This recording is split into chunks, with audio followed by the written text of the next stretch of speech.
फिर से सबका स्वागत है। राइट, वैकल्पिक विषय में सोशियोलॉजी में। तो पिछले क्लास में हम लोगों ने क्या चर्चा की थी?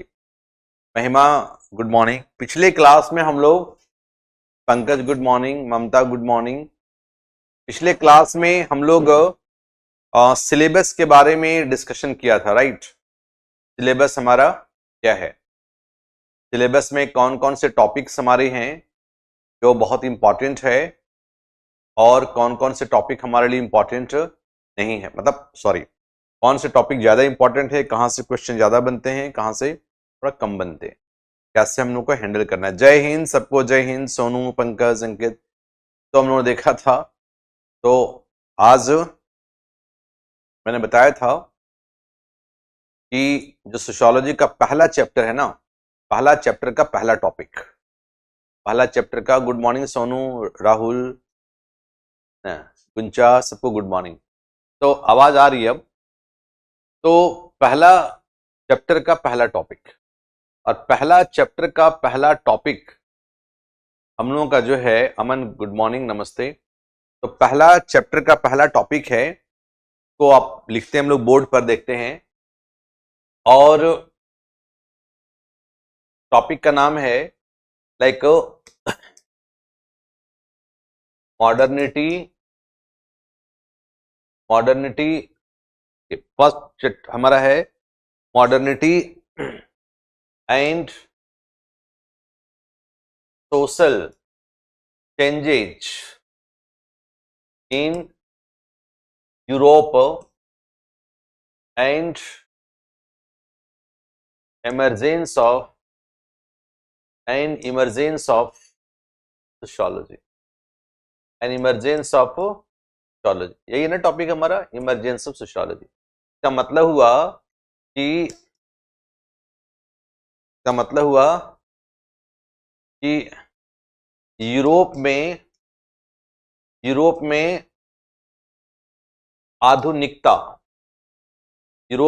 आधुनिकता एवं सामाजिक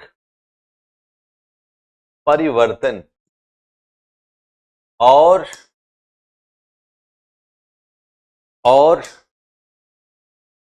समाज शास्त्र का उदय।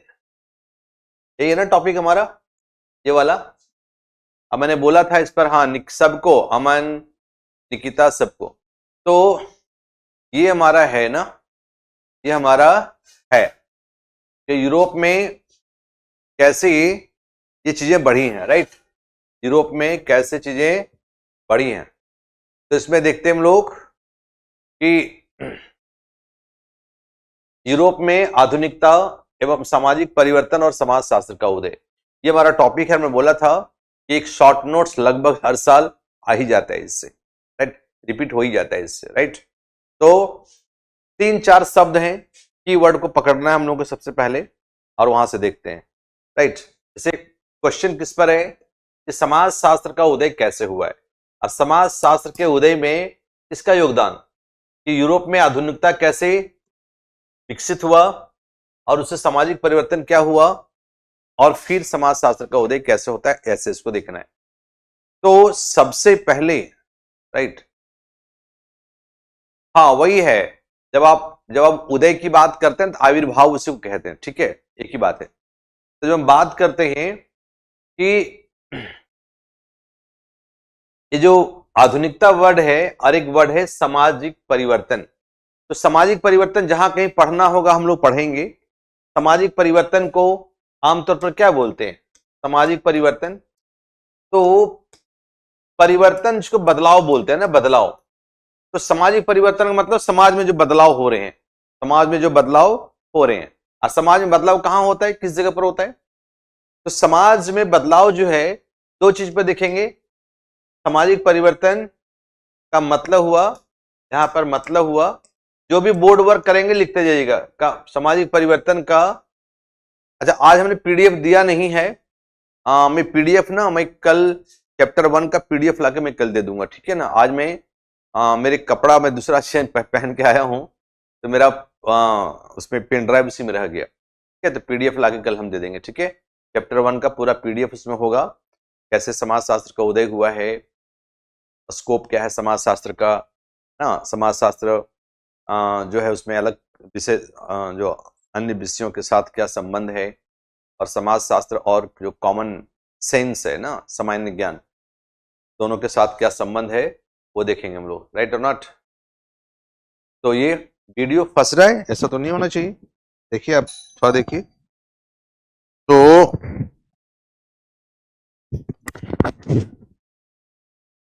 देखिए थोड़ा सा, तो ये हो गई बात। तो सामाजिक परिवर्तन का मतलब है सिंपल कि समाज की जो संरचना है, समाज की जो हमारी समाज की जो संरचना है, समाज की संरचना और समाज के जो अलग अलग भाग हैं उसके कार्यों, समाज की संरचना और उसके कार्यों में परिवर्तन। कि समाज की जो संरचना है में क्या परिवर्तन हुआ है, चाहे जाति की संरचना हो, परिवार की संरचना हो, नातेदारी की संरचना हो ना, इसमें क्या परिवर्तन हुए हैं। तो ये बात हो गई, देखेंगे। अब आज की जो शुरुआत हम करेंगे वो यहां से करेंगे कि आधुनिकता क्या है। आधुनिकता, जय श्री राम दिव्या। आधुनिकता क्या है, आधुनिकता को कैसे परिभाषित करें। सबसे पहले हम देखते हैं आधुनिकता है क्या, आधुनिकता को परिभाषित करेंगे, फिर देखेंगे कि पश्चिमी देशों में आधुनिकता का विकास कैसे हुआ ना। तो 3 चीजों को देखेंगे हम लोग। एक देखेंगे जो विचारधारात्मक आधुनिकता या वैचारिक आधुनिकता जिसको बोलते हैं वो देखेंगे। दूसरा देखेंगे जो बोलते हैं पुनर्जागरण, पुनर्जागरण से कैसे वैचारिक या आइडियोलॉजिकल मॉडर्निटी आया। फिर देखेंगे फ्रांस की क्रांति से पढ़ना है कि फ्रांस की क्रांति से कैसे राजनीतिक आधुनिकता वहां बढ़ी। और फिर देखेंगे हम लोग औद्योगिक क्रांति, औद्योगिक क्रांति से कैसे वहां पर आधुनिक आधुनिकता बढ़ी। 3 चीज देखेंगे, फ्रांस, पुनर्जागरण, फ्रांस की क्रांति, औद्योगिक क्रांति।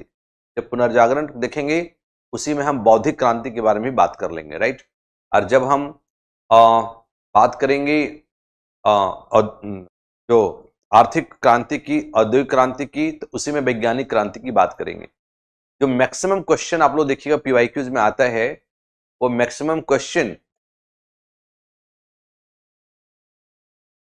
जो क्वेश्चन आते हैं इसमें, वो कभी आएगा पुनर्जागरण का क्या योगदान रहा समाजशास्त्र के उदय में, कभी क्वेश्चन होगा कि जो प्रबोधन काल था, लैटिनमेंट पीरियड था, उसका क्या योगदान है, कभी है कि बौद्धिक क्रांति का, इंटेलेक्चुअल रेवोल्यूशन का समाजशास्त्र के विकास में क्या योगदान रहा है। इसी तरह से क्वेश्चन आते हैं ना, यदि आपने देखा है तो, राइट। तो लिखा हम लोगों ने कि सामाजिक परिवर्तन का मतलब है समाज की संरचना और समाज के कार्यों, समाज की संरचना और समाज की संरचना और समाज के कार्यों, तो प्रकार्य बोलते हैं, कार्यों में परिवर्तन। अब आते हैं, पहला देखिएगा, शुरुआत करते हैं, चलिए पहला देखेंगे इसमें कि आधुनिकता का अर्थ क्या हुआ, राइट। फिर देखेंगे कि पढ़ेंगे रेनेसेंस, देखेंगे यूरोप का समाज कैसा था, फिर क्या बदलाव आया। तो आधुनिकता का अर्थ क्या है, राइट, आधुनिकता का अर्थ क्या है, राइट। उसके बाद फिर हम देखेंगे कि समाजशास्त्र शब्द की उत्पत्ति कैसे हुई, किन शब्दों से बना है, समाजशास्त्र का अर्थ क्या है। तो आधुनिकता का अर्थ जो है, क्योंकि यहाँ है यूरोप में आधुनिकता एवं सामाजिक परिवर्तन, तो यहां से आधुनिकता देते हैं। आधुनिकता का मतलब क्या होता है, आधुनिकता की जब हम बात करेंगे तो आधुनिकता के संदर्भ में कैसे देखते हैं। आधुनिकता को अलग अलग तरीके से परिभाषित किया गया है समाजशास्त्रियों ने। आधुनिकता जो शब्द है ना, वो जो हम लिखते हैं, वो लिखिएगा आप लोग भी, वो लैटिन शब्द मोडोस, वो लैटिन शब्द मोडोस से लिया गया है, लैटिन शब्द मोडोस से लिया गया है, राइट, मोटो से लिया गया है। इसका अर्थ है इसका अर्थ क्या होता है? इसका अर्थ है कि जो जो नया हो, जो नया हो या जो नया हो या जो वर्तमान से जुड़ा हुआ हो, जो वर्तमान से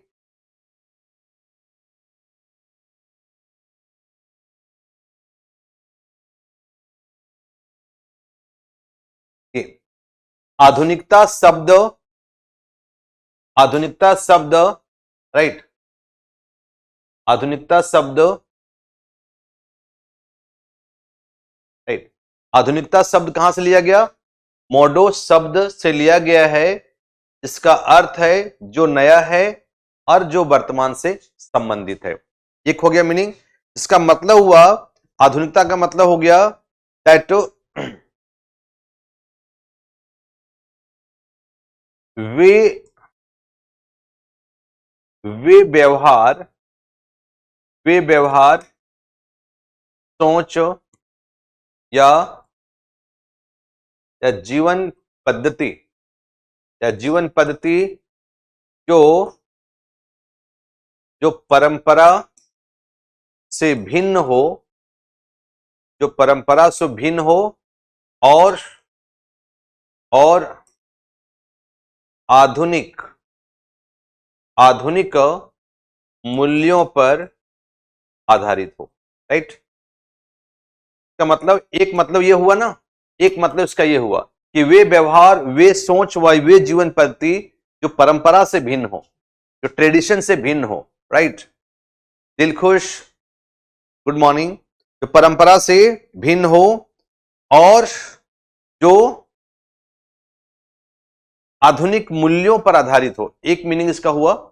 राइट, अब आगे चलें दूसरा मीनिंग लिखने के लिए, जगह नहीं है बोर्ड पर, तो ठीक है। कहां से लिया गया? आधुनिकता शब्द मोडोस से लिया गया है। इसका अर्थ है जो नया हो, राइट, जो वर्तमान से संबंधित हो।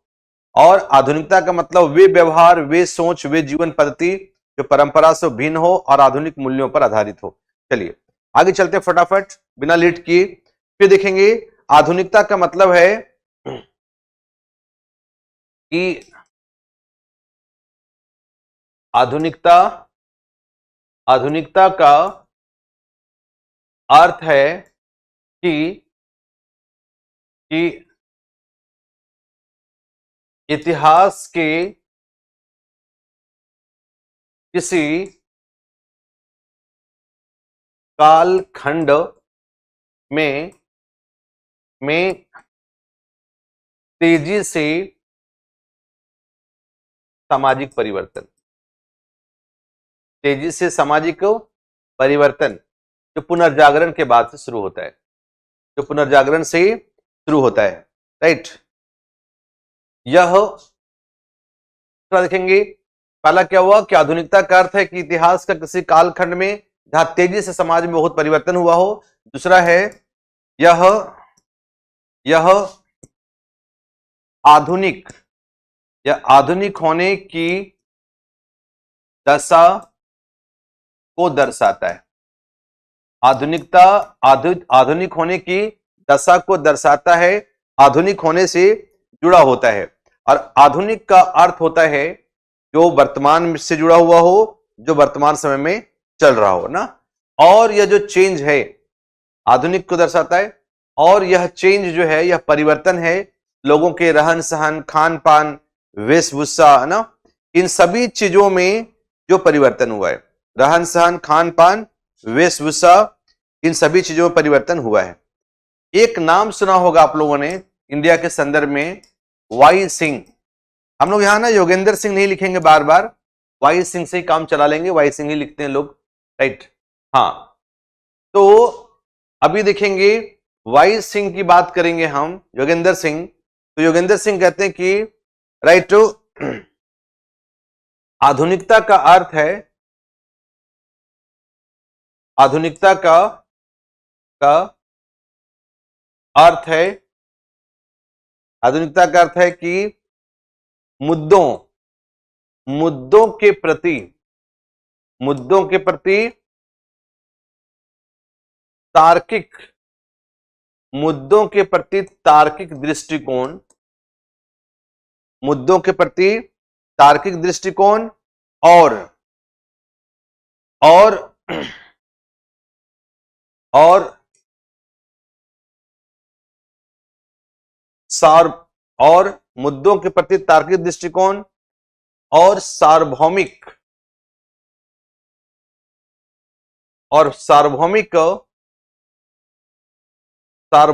आधार पर उसका मूल्यांकन, ये हो गया ना। कहते हैं कि योगेंद्र सिंह कहते हैं कि मॉडर्निटी इज ये rational attitude towards the issues and their evaluation from universalistic point of view. ये बड़ा पॉपुलर स्टेटमेंट है योगेंद्र सिंह का कि आधुनिकता का मतलब हुआ कि मुद्दों के प्रति, समस्याओं के प्रति, चीजों के प्रति तार्किक दृष्टिकोण का होना और सार्वभौमिक आधार पर उसका मूल्यांकन करना। सार्वभौमिक जो लगभग एक सब पर लागू किया जा सके, एक समाज में जो सब पर लागू किया जा सके।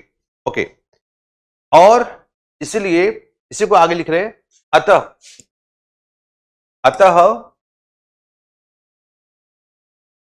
आधुनिकता का लास्ट पॉइंट, अतः आधुनिकता का अर्थ है वे मूल्य, आधुनिकता का अर्थ है, अतः आधुनिकता का अर्थ है कि वे मूल्य, वे मानक, वे मानक जो, आधुनिकता का अर्थ है वे मूल्य, वे मानक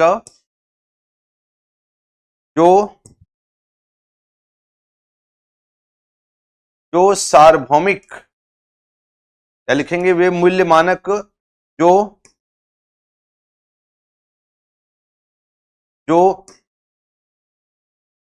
अपनी प्रकृति में सार्वभौमिक है। सार्वभौमिक मतलब एक समाज पर लागू होना, दुनिया पर लागू होना। जैसे आप बात करते हैं समानता, स्वतंत्रता, बंधुत्व, ना, ये तीन नारा था ना, लिबर्टी, इक्वालिटी, फ्रेटर्निटी। तो समानता, स्वतंत्रता, बंधुत्व, ये सारी बातें वहां से लागू होती है। और इस प्रकार से, लास्ट शब्द लिख रहा हूं, इस प्रकार से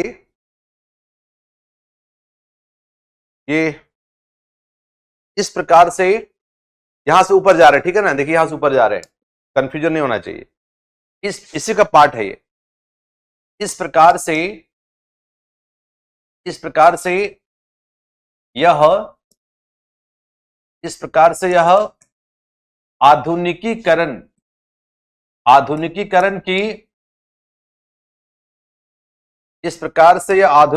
की प्रक्रिया पर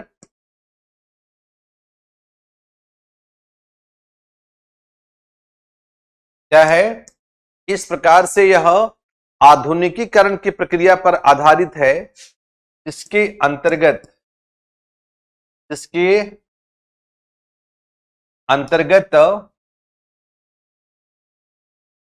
सामाजिक,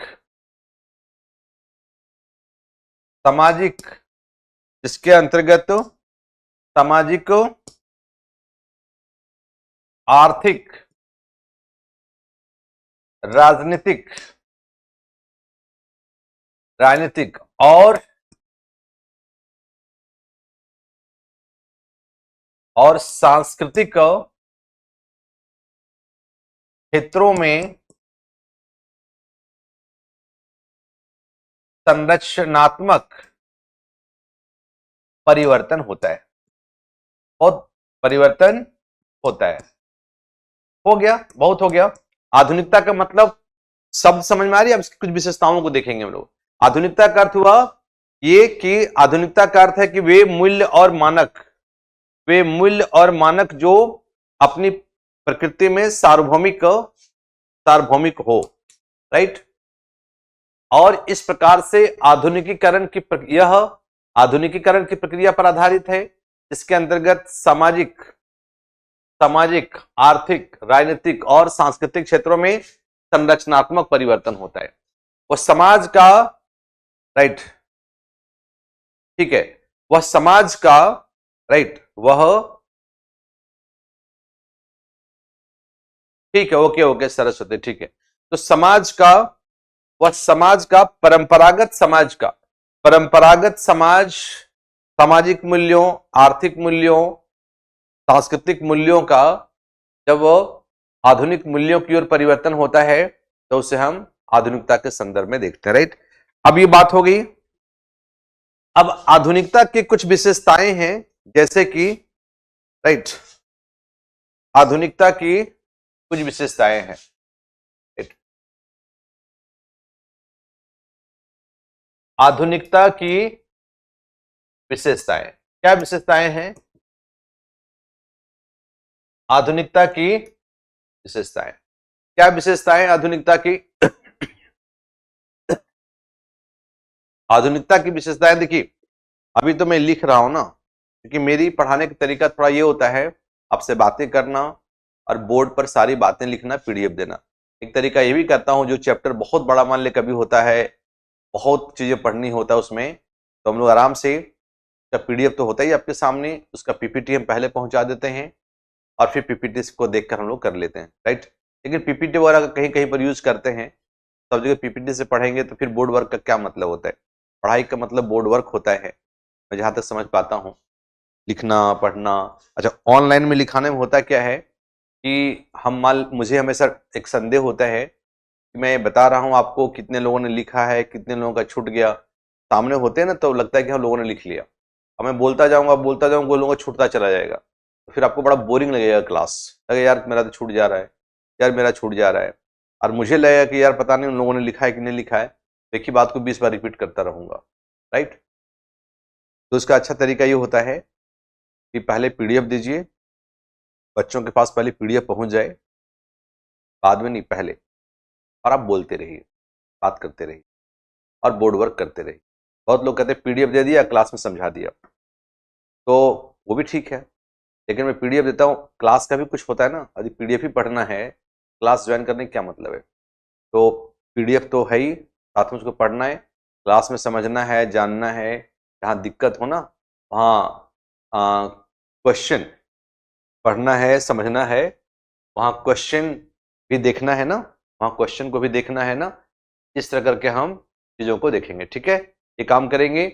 और जहाँ जरूरत पड़ेगा वहाँ ये सारा बोर्ड वर्क करते चले जाएंगे, जहाँ जरूरत पड़ेगा वैसा टॉपिक रहेगा, जैसे मान ले सोशियोलॉजी है, अन्य सब अन्य अन्य जो शास्त्र हैं, सब्जेक्ट्स हैं, उनके शास्त्र सोशियोलॉजी का क्या संबंध है, सोशियोलॉजी का एंथ्रोपोलॉजी के साथ क्या संबंध है, सोशियोलॉजी का इतिहास के साथ क्या संबंध है, तो ऐसे चीजों को नहीं, हाँ बिल्कुल, नहीं नहीं, मैं सिलू जो है ना, जैसे मान ले कुछ चैप्टर होते हैं ना, वहां मजबूरी में करना पड़ता है, जैसे मान ले मैंने कहा sociology anthropology, sociology history, sociology political science, तो वो तो बड़ा बोरिंग चीजें होती है, सोशियोलॉजी का एक टॉपिक है और वो बड़ा परंपरागत है, उसमें कुछ नया चीज तो है नहीं। तो पीडीएफ में देखते हैं हम लोग कि सोशियोलॉजी क्या है, हिस्ट्री क्या है, दोनों में समानता क्या है, दोनों में डिफरेंस क्या है, तो पीडीएफ से ही करते हैं लोग, राइट। बाकी पीडीएफ जो हम देंगे ना, तो पीडीएफ का नोट्स क्यों बनाएंगे? पीडीएफ पढ़ लीजिए क्लास में, जब भी क्लास में कुछ नई चीजें हों तो पीडीएफ के साथ उसको जोड़ दीजिए, राइट।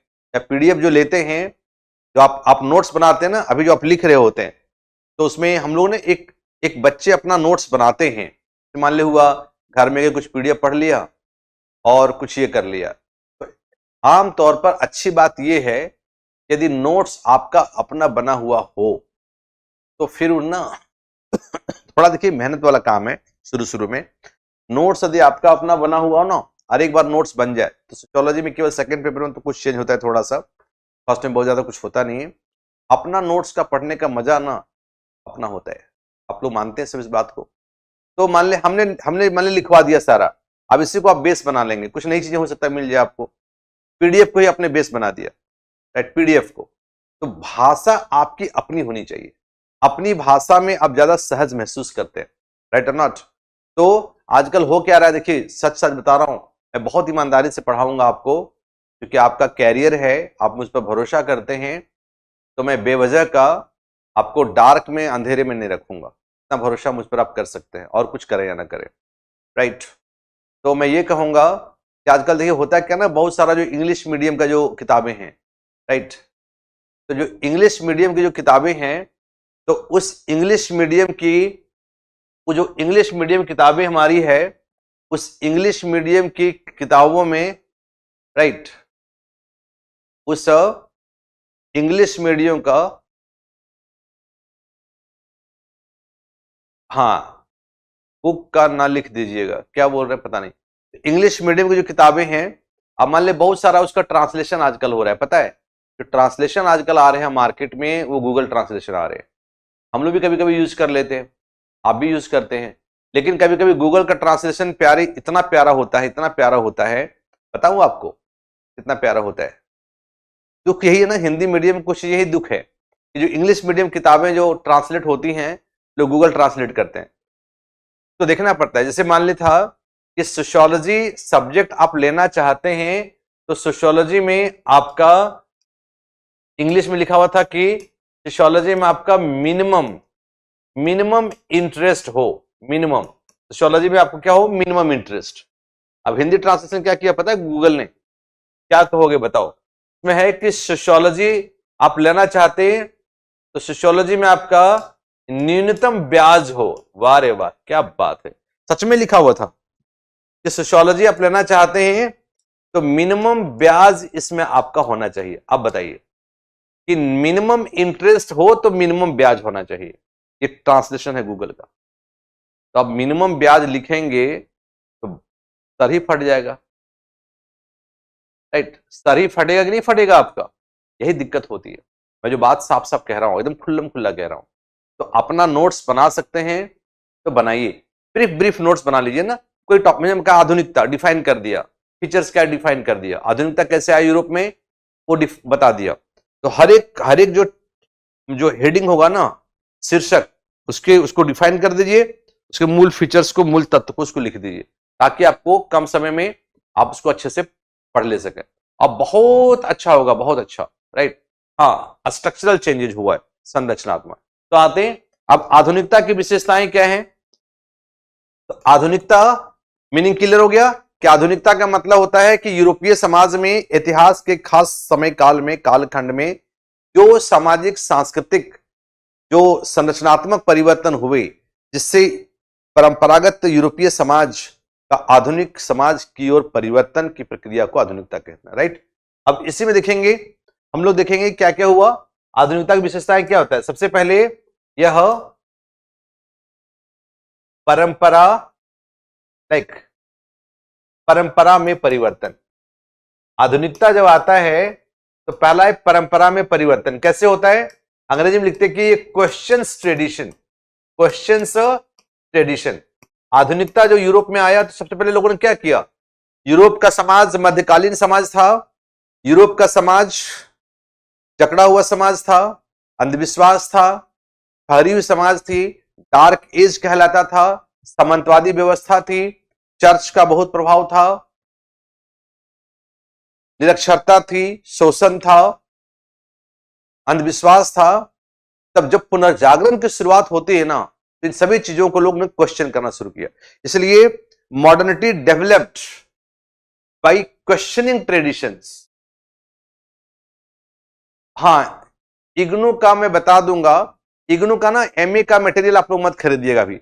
एमए का इग्नू का केवल जो रिसर्च मेथोडोलॉजी है ना, अरे नेट से डाउनलोड कर लो ना, रिसर्च मेथोडोलॉजी जो है या मार्केट में मिलता है, रिसर्च मेथोडोलॉजी जो है, वो रिसर्च मेथोडोलॉजी जो है वो केवल एमए वाला ठीक है, उसका इग्नू का सिलेक्टिव, वहां से क्वेश्चन बनता है, वहीं से क्वेश्चन फ्रेम करता है। और बाकी इग्नू का बीए लेवल का लेना है। थिंकर हो गया, सामाजिक स्तरीकरण है, विवाह नातेदारी वगैरह है, परिवार विवाह नातेदारी है ना, ये सब है, ग्रामीण समाज है, नगरीकरण है, आदिवासी समाज है, ये सारी चीजें इग्नू से लेना है। अभी प्लीज आप फोकस करिए, हम एक दो दिन में सब बता देंगे आपको। पहले टॉपिक पर आइए, कॉन्क्रीट हो जाए पर हमारा चीजें जाते हैं। तो पहला क्या हो गया, आधुनिकता कहां से आया, ये परंपरा में परिवर्तन। पहला है परंपरा में कैसा परिवर्तन, परंपरा में संरचनात्मक। जब भी लिखिए तो लिखिएगा उसमें काफी संरचनात्मक, तो परंपरा में संरचनात्मक परिवर्तन हुए आधुनिकता कारण। दूसरा देखिएगा कि आधुनिकता का मतलब हुआ वहां पर क्या हुआ, बड़े पैमाने पर वहां पर यूरोप में जब आधुनिकता हुई तो वहां पर क्या हुआ, औद्योगिकरण, दूसरा एवं नगरीकरण, राइट। औद्योगिकरण नगरीकरण की प्रक्रिया से भी आया। तीसरा है कि आधुनिक राष्ट्र राज्यों का उदय, मॉडर्न स्टेट ना, फ्रांस की क्रांति के बाद आधुनिक राष्ट्र राज्यों का उदय। तीसरा देखेंगे तो उसमें क्या हुआ, धर्मनिरपेक्षता, धर्मनिरपेक्षता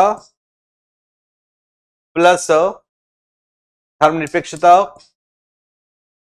मानवता और तर्कवाद, या इसको तर्कवाद बोलते हैं इसको, राइट। मानवता, तर्कवाद, इसी को बोलते कभी कभी बुद्धिवाद, तर्कवाद और बुद्धिवाद को बढ़ावा। ये सबसे बड़ी जो चेंज हुई ना, सबसे बड़ा जो चेंज यूरोप में हुआ वो वही हुआ कि जब आधुनिकता की शुरुआत हुई, आधुनिकता को बढ़ावा हुआ, तो ये सबसे ज्यादा हुआ। क्या हुआ, समाज धर्मनिरपेक्ष हुआ, मानवतावादी मूल्यों का विकास हुआ। नहीं, कुछ कुछ चीजें हैं मोहित, कुछ कुछ चीजें हैं। मैंने बताया था कि research methodology, Naila good morning, research methodology वाला बात वहां पर अच्छा है, एमए वाला बहुत बढ़िया है। रिसर्च मेथोडोलॉजी का ना, जो हमारा पेपर 1 का जो दूसरा तीसरा चैप्टर है, इधर उधर ढूंढने में बहुत दिक्कत होती है, तो हम लोग आमतौर पर उसको रेफर कर देते हैं। और आपके पास कोई टाइम नहीं पढ़ने का तो भरोसा रखिए, इतना भरोसा मुझ पर रखिए, यदि आप बहुत जगह से नहीं पढ़ सकते तो इग्नू केवल पढ़ना चाहें तो पढ़ सकते हैं, बाकी पीडीएफ वाला पार्ट देखिएगा और जो क्लास में मैं करवा रहा हूं इतने को अच्छे से कर लीजिएगा ना, तो बाकी किताब उताब पढ़ना चाहें तो पढ़िए, क्योंकि मैं भी तो किताब ही पढ़ के आता हूं ना, और मैं भी आपको बता रहा हूं। मेरा काम है आपको काफी काम को आसान करना, सरल करना।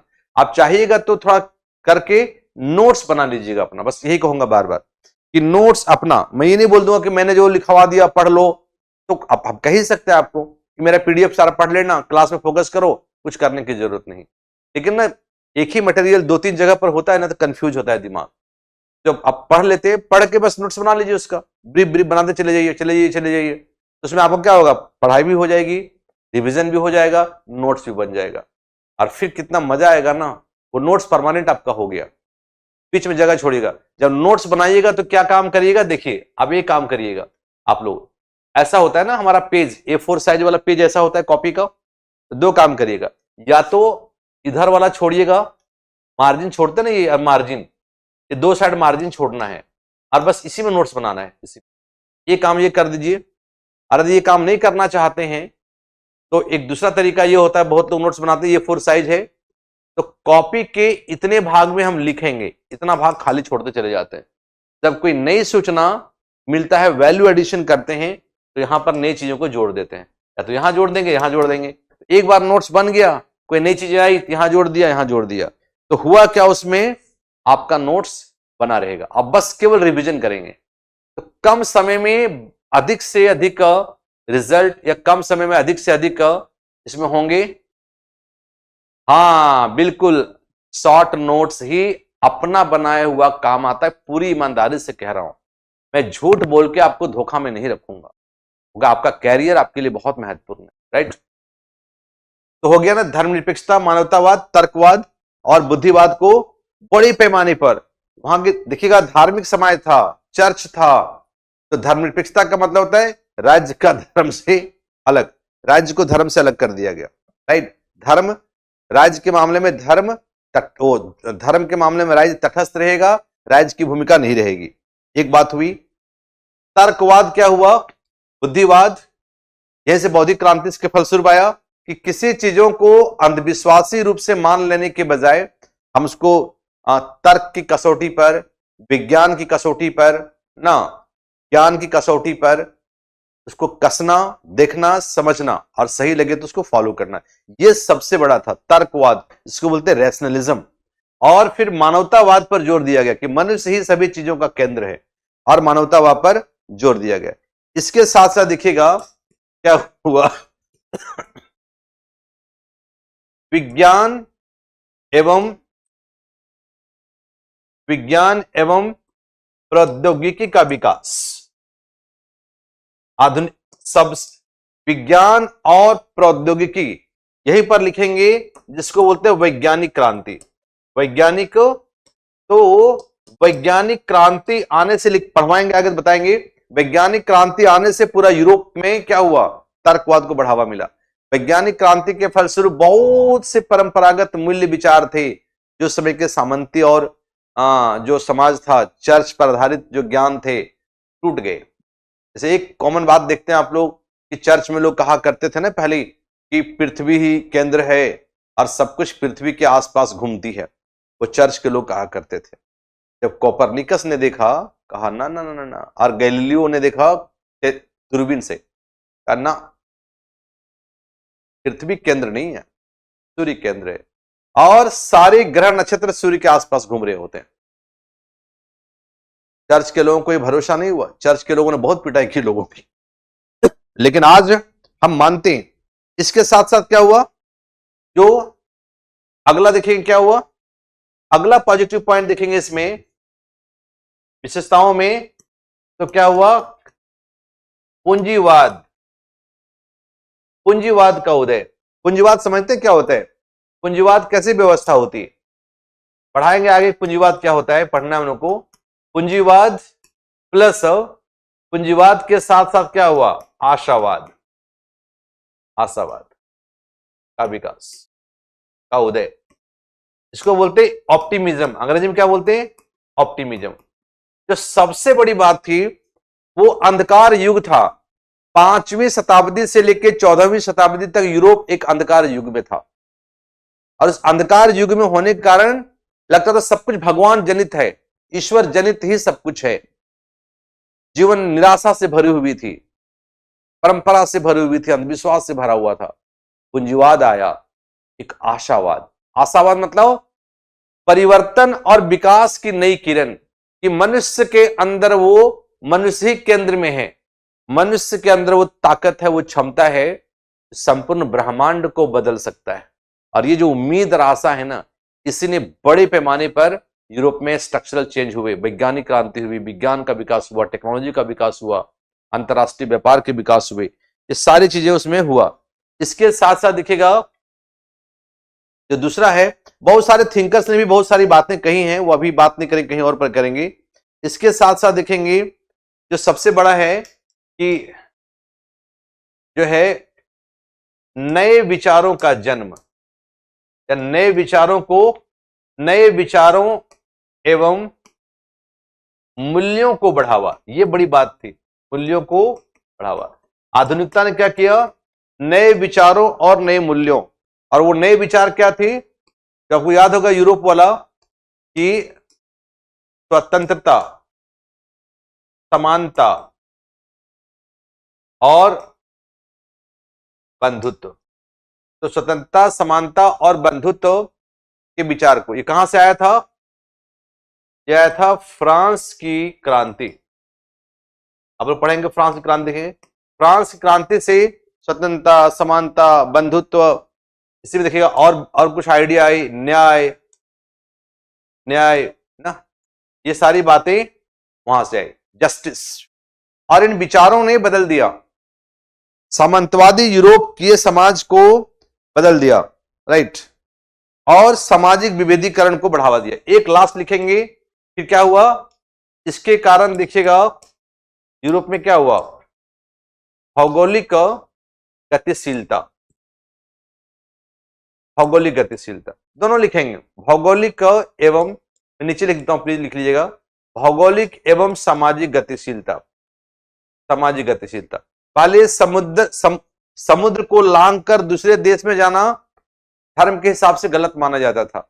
लोग दुनिया को लांघकर गए, समंदर को लांघकर गए, और देखिएगा उसी दौर में बाजार का विस्तार हुआ, अंतरराष्ट्रीय संबंधों का विस्तार हुआ, राइट। और सामाजिक गतिशीलता, भौगोलिक गतिशीलता, लोग एक दूसरे से मिलने जुलने लगे, और इस प्रकार से यूरोप में जो है वह आधुनिकता का विकास हुआ। और ये कुछ आधुनिक मूल्य थे, हाँ आगे देखेंगे ना, वो तो आगे देखेंगे। आधुनिक मूल्य थे। इसके साथ साथ देखेंगे भौगोलिक गतिशीलता, भौगोलिक एवं सामाजिक गतिशीलता, और इसके साथ साथ देखिएगा बहुत से और परिवर्तन हुए। तो कहेंगे कि नई संस्थाओं का उदय, नई संस्थानों का उदय में देखिएगा नई वाला ठीक वर्ड नहीं, प्लीज एक मिनट रुकिए, एक मिनट, ये नई वाला शब्द बार बार, आधुनिक, आधुनिक संस्थानों का उदय। जैसे देखिएगा आधुनिक क्या हुआ, न्यायपालिका, न्यायपालिका, तो न्यायपालिका का उदय हुआ। तो देखिएगा नए राष्ट्र राज्य आए, नए राष्ट्र राज्य का निर्माण हुआ, जो लिखा मैंने ऊपर। इसके साथ देखिएगा नौकरशाही का विकास हुआ, तो ब्यूरोक्रेसी कहते हैं, नौकरशाही का विकास हुआ ना, नौकरशाही का विकास हुआ। और इसके साथ साथ में जो है आधुनिक शिक्षा, पहले चर्च के द्वारा शिक्षा था, अब शिक्षा को आधुनिक शिक्षा, आधुनिक मूल्यों पर आधारित आधुनिक शिक्षा की बात की गई। इसके साथ साथ देखिएगा पहले धर्म का शासन था, अब क्या हो गया, विधि का शासन, नहीं क्या हो गया, विधि का, दिखाई इधर नहीं दिखाई पड़ेगा ना, धर्म का शासन हो गया। आगे एक पॉइंट लिख लीजिएगा इसी में, विधि का शासन, रूल ऑफ लॉ, इसने दुनिया बदल दी साहब, विधि का शासन। पहले था धर्म का शासन, चर्च का शासन, अब का ना धर्म का शासन ना चर्च का शासन, बुद्धि का शासन, विधि का शासन, sorry, rule of law. Dicey ने कहा रूल ऑफ लॉ, और रूल ऑफ लॉ आधुनिक मूल्यों पर बेस्ड था। और इसके साथ देखिएगा यूरोप में क्या बढ़ा, संविधानवाद, संविधानवाद जिसको बोलते हैं संवैधानिक नैतिकता को बढ़ावा, संवैधानिक, हाँ आ जाएगा तो पॉइंट तो वेरीफाई करना पड़ेगा ना प्यारे अमन, इसको वेरीफाई करना पड़ेगा, पॉइंट को थोड़ा डिटेल लिखना पड़ेगा ना इसको, राइट। तो ये सारी बातें हुई, और इन सभी चीजों ने यूरोप में बहुत तेजी से परिवर्तन लाया, यूरोप ही बदल गया। सामंतवादी, जो एक सामंतवादी मूल्यों पर आधारित समाज था, सम्राट हुआ करते थे, सम्राट, राजा, दैवीय शक्ति का प्रतिनिधित्व मानते थे अपने आप को। दो तरह के लोग होते हैं, राइट। यदि राजा आपका बहुत अनपढ़ हो और राजा आपका बहुत सही नहीं हो, तो वहां यूरोप में ही था, लुई 16वां कहता था आई एम द स्टेट, तो वहां भी था, सामंतवादी व्यवस्था थी। ये सारी बातें हो गई। तो आधुनिकता क्या है बता दिया मैंने आपको, आधुनिकता की जो कुछ विशेषताएं हैं, मूल विशेषताएं वो बता दिया आपको। अब चलते हैं यूरोप में, फिर से सब हेडिंग, यूरोप में आधुनिकता का, यूरोप में आधुनिकता का विकास या आधुनिकता का उदय, यूरोप में आधुनिकता का उदय, और कैसे इस आधुनिकता ने समाज शास्त्र को जन्म दिया, राइट। तो यूरोप में आधुनिकता का उदय, तो ये आप मानते हैं कि आधुनिकता एक बहुआयामी अवधारणा है, राइट। यहां लिखेंगे हम लोग इस टाइप का कि आधुनिकता एक बहुआयामी अवधारणा है, आधुनिकता एक बहुआयामी अवधारणा है जिसका उदय विभिन्न चरणों में, का उदय, एक मिनट, आधुनिकता एक बहुआयामी अवधारणा है जिसका उदय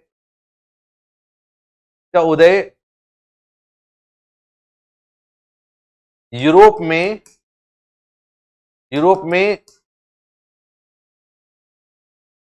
विभिन्न चरणों में हुआ, राइट। ऐसे लिख सकते हैं हम लोग कि एक तो आधुनिकता बहुआयामी अवधारणा है और उसका उदय एक ही बार नहीं हुआ, ये पूरी 14वीं शताब्दी से लेके 19वीं शताब्दी तक चला।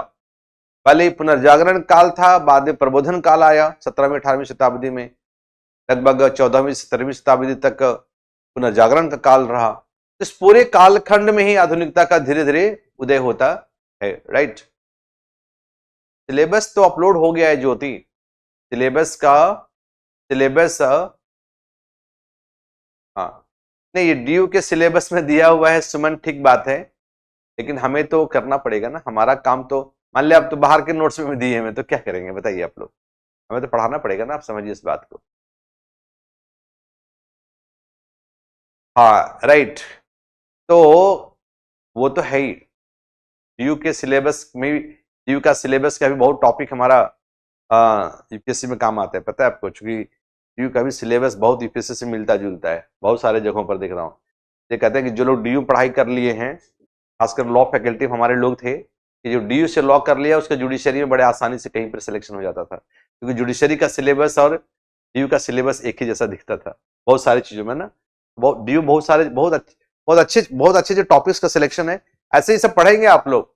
जो वर्ल्ड हिस्ट्री है ना हमारा, विश्व भूगोल जो हमारा है, विश्व इतिहास है, तो वर्ल्ड हिस्ट्री में सब पढ़ना है, ये डिटेल में पढ़िएगा। फ्रांस की क्रांति क्या हुआ है, फ्रांस क्रांति क्यों हुई ना, औद्योगिक क्रांति क्यों हुई ना, पुनर्जागरण क्यों हुआ, प्रबोधन काल क्या था, सब पढ़ना हिस्ट्री में आप लोग को, वर्ल्ड हिस्ट्री में छूटना कुछ नहीं है। लेकिन चूंकि मुझे भी थोड़ा बोलना पड़ेगा ना, मैं पढ़ाऊंगा क्या, टॉपिक तो हमारा यही है, तो हमको देखना पड़ेगा ना थोड़ा सा, बाकी डिटेल में हिस्ट्री पढ़ना है आपको, हम डिटेल में नहीं जाएंगे। अब मैं फ्रांस की क्रांति पढ़ाना शुरू कर दूंगा 2 क्लास में, तो उतना थोड़ी है, मुझे केवल दिखना है कि पुनर्जागरण क्या था, औद्योगिक क्रांति क्या थी, फ्रांसीसी क्रांति क्या थी, और कैसे इन चीजों ने यूरोपियन समाज में सकारात्मक और नकारात्मक दोनों परिवर्तन लाया, और इस सकारात्मक नकारात्मक परिवर्तन के फलस्वरूप कैसे एक समग्र सामाजिक विज्ञान की आवश्यकता महसूस हुई और समाजशास्त्र का उदय हुआ। बस इतना बात मुझे कहनी है, राइट। हाँ, पॉलिटी और हिस्ट्री का कुछ जगहों पर जब लेकिन लिखेंगे तो हिस्ट्री का संदर्भ अलग हो जाता है सुमन, और सोशियोलॉजी का संदर्भ अलग होगा, और पीएसआईआर का भी संदर्भ अलग होगा।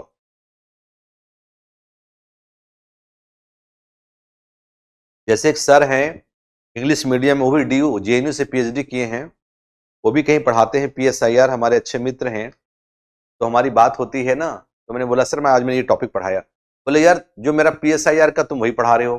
हमने कहा सर यही हाल है, सोशियोलॉजी वगैरह में बहुत सारे जो टॉपिक्स हैं वो हिस्ट्री से जुड़ा हुआ है, बहुत सारे टॉपिक पीएसआईआर, लेकिन हम उसको सामाजिक संदर्भ में देखते हैं, आप उसको राजनीतिक संदर्भ में देखते हैं, और इतिहास वाले ऐतिहासिक संदर्भ में देखते हैं, और अर्थशास्त्र वाले अर्थशास्त्रीय संदर्भ में देखते हैं, इकोनॉमिक संदर्भ में देखते हैं। संदर्भ बदलेगा, टॉपिक है कि ग्रीन रेवोल्यूशन हमको पढ़ना है कि नहीं पढ़ना है, इकोनॉमिक्स वाले ग्रीन रेवोल्यूशन इकोनॉमिक सेंस से पढ़ते हैं, हम लोग ग्रीन रेवोल्यूशन सोशियोलॉजिकल सेंस से पढ़ते हैं, बस यही फर्क है, ये फर्क जानना पड़ेगा। आइए प्लीज टॉपिक पर आइए। तो आधुनिकता एक बहुआयामी अवधारणा है जिसका उदय यूरोप में कैसे हुआ, विभिन्न चरणों में हुआ, और विभिन्न चरणों में 3 चरण हम बताएंगे ना कम से कम। एक हो गया कि प्रथम चरण हम कहेंगे, और ये प्रथम चरण जो था वो लगभग 14वीं से ये हमारा 14वीं से 17वीं शताब्दी के बीच में प्रथम चरण हुआ। और इसी प्रथम चरण को बेसिकली हम लोग जो बोलेंगे, तो इस प्रथम चरण को हम लोग बोलेंगे कि वहां जो हुआ द फर्स्ट फेज में, तो बोलते हम लोग, पहला जो हमारा फेज था, जो था हमारा जहां से इसका उत्पत्ति होता है, उसको हम लोग बोलते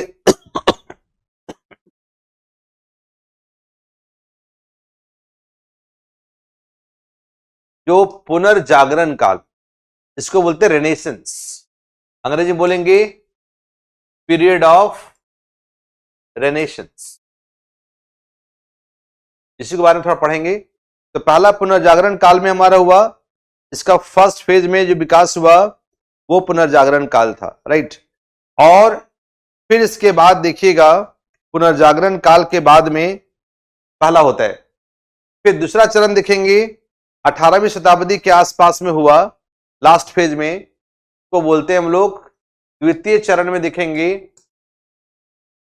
तो देखेंगे हम लोग इसमें मूलतः ये 18th सेंचुरी के आसपास हुआ, 18वीं शताब्दी के आसपास में। तो इसमें 18वीं शताब्दी के आसपास में इसे बोलते हैं फ्रांस की क्रांति, इसको बोलते हैं पॉलिटिकल रेवोल्यूशन, इसे बोलेंगे फ्रांस की क्रांति, फ्रांस की क्रांति, राइट। और फ्रांस की क्रांति यूरोप में हुई। इसके बाद देखेंगे फिर यूरोप में अगला चरण था जो भी 18वीं शताब्दी के लास्ट में हुआ, जिसे हम लोग बोलते हैं दूसरा औद्योगिक क्रांति। सेकेंड फेज था हमारा, इसे बोलते हैं औद्योगिक क्रांति। अब इसी में बाकी चीजों को हम घुसा लेंगे ना, 3 चीजों को पढ़ेंगे, पुनर्जागरण काल, फ्रांस की क्रांति, औद्योगिक क्रांति। इसी औद्योगिक क्रांति पढ़ेंगे, थोड़ा वैज्ञानिक क्रांति की बात कर लेंगे, और इसी पुनर्जागरण में जो हम पढ़ेंगे तो थोड़ा सा हम बौद्धिक क्रांति की बात कर लेंगे। तो पहला फर्स्ट फेज में आते हैं। प्रथम में देखते हैं हम लोग जो यूरोप में हुआ वह हुआ पुनर्जागरण काल, राइट। तो 14वीं से 17वीं शताब्दी के बीच हुआ, इसको माना गया जो पुनर्जागरण काल। और पुनर्जागरण का मतलब क्या होता है आप लोग सब जानते हैं, पढ़े थे हम लोग स्कूल डेज में। पुनर्जागरण जो था ना, वो एक तरह का कह सकते हैं कि पुनर्जागरण काल था, वो एक तरह का पुनर्जागरण का ना जो अंग्रेजी वर्ड है तो बोलते हैं रेनेशंस। क्या बोलते हैं इसको? कहीं पर लोग रेनेशा भी पढ़ते हैं, इसको रेनेशंस भी पढ़ते, रेनेशा भी पढ़ते। तो रेनेशंस वाला वर्ड ज्यादा ऑक्सफोर्ड एडवांस लर्नर में रेनेशंस से लिखा हुआ है, रेनेशा भी पढ़ते। और पुनर्जागरण का मतलब होता है, एक होता है रीबर्थ, अंग्रेजी में क्या बोलते हैं इसको? रीबर्थ। तो बोलते हैं हम लोग पुनर्जन्म होना, किसी चीज का फिर से जन्म होना, पुनर्जन्म। या फिर कह सकते हैं हम लोग इसको कि ठीक है, तो लिखा है पुनर्जागरण ना, तो छोड़िए। तो उसको बोलते हैं पुनर्जागरण। क्या बोलते हैं उसको हम लोग? पुनर्जागरण। या उसको बोलते हैं रीअवेकनिंग, या फिर से जागना, पुनर्जागरण। या हम लोग कर सकते हैं इसको कि फिर से जागना, फिर से जागना। जागना क्यों पड़ेगा भाई? तो जागना इसलिए पड़ेगा कि 5वीं से 14वीं शताब्दी तक आप सोए हुए थे, आप एक अंधकार युग में थे, डार्क एज में थे, ना सोचना है, ना समझना है, ना दिमाग लगाना है। जो एक घिसी पिटी परंपरा चलती आ रही, उसी पर चलते रहो। इसीलिए फिर से उनको एक शॉक दिया गया, धक्का दिया गया, फिर से जागो जागो जागो, तुम जो कर रहे हो सोचो, देखो सही है गलत है, विरोध करो, उसको हटाओ, प्रतिस्थापित करो, नई चीजों को लाओ। ये जो चीजें हुई हलचल ना, इसी को बोलते हैं हमारा जो था पुनर्जागरण। ये एक प्रकार के कह सकते हैं, ये एक प्रकार क्या था? एक प्रकार का सांस्कृतिक आंदोलन के रूप में, सांस्कृतिक आंदोलन के रूप में इसका इटली से शुरुआत मानी जाती है। इटली से शुरुआत। आमतौर पर क्या हुआ ना उसमें कि लिटरेचर में, लेखन में जो शुरुआत हुई यूरोप में, तो यहां से उसकी शुरुआत मानी जाती, राइट। और ये जो पुनर्जागरण था ना, जो पुनर्जागरण का जो काल था, इसने क्या किया? इस पुनर्जागरण के काल ने यूरोप में क्या लाया? देख लो, इस पुनर्जागरण ने क्या था? इसने लाया, इसको बोलते हैं वैचारिक आधुनिकता। क्या लाया? वैचारिक आधुनिकता को बढ़ावा, राइट। पुनर्जागरण ने क्या किया? पुनर्जागरण ने यूरोप में वैचारिक आधुनिकता को बढ़ावा। वैचारिक आधुनिकता को अंग्रेजी में बोलते हैं आइडियोलॉजिकल मॉडर्निटी। क्या किया इसने? आइडियोलॉजिकल, लिख लेंगे ना, वैचारिक आधुनिकता को बढ़ावा दिया। इस वैचारिक आधुनिकता को बोलते हैं आइडियोलॉजिकल मॉडर्निटी, मतलब आइडियाज का मॉडर्निटी। आइडियाज में मॉडर्निटी, आइडियाज का, विचारों का आधुनिकीकरण, विचारों का आधुनिकीकरण, ये परिवर्तन वहां पर लोगों ने लाया। अब थोड़ी कहानी बतानी पड़ेगी ना हमको, थोड़ी कहानी ये बतानी पड़ेगी कि अभी लिखना संभव नहीं है। कहानी थोड़ा ये है कि अच्छा 2-4 लाइन लिखना चाहिए, लिख सकते हैं कि 1900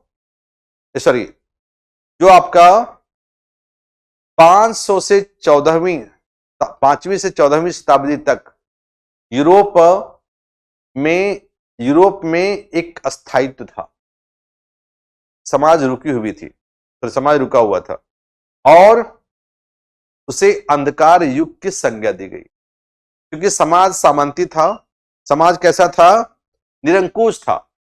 समाज सामंती था, राजनीतिक व्यवस्था निरंकुश था, राजा निरंकुश था, राजा दैवीय अधिकारों का प्रतिनिधि मानता था और चर्च का दुष्प्रभाव बहुत अधिक था। चर्च का दुष्प्रभाव अधिक था। लोग अंधविश्वास में लिपटे थे, परंपरा से गहराई से जुड़े हुए थे, अंधविश्वास से लिपटे हुए थे और बहुत से बुराइयां समाज में व्याप्त थी, बहुत से इवल प्रैक्टिसेज, लाइक लिखना ही पड़ेगा।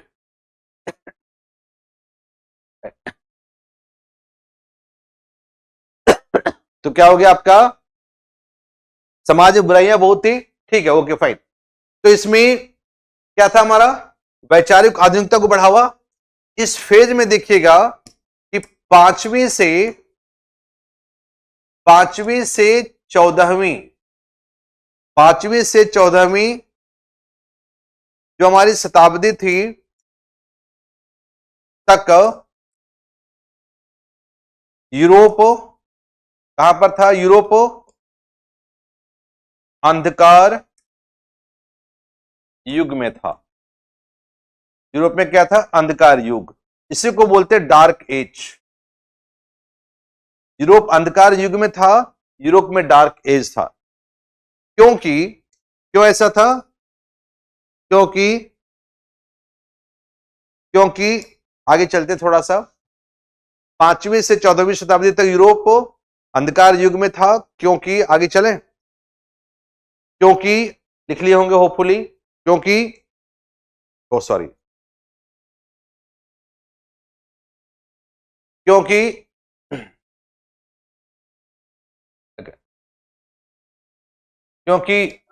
यूरोप में क्या था? क्योंकि यूरोप में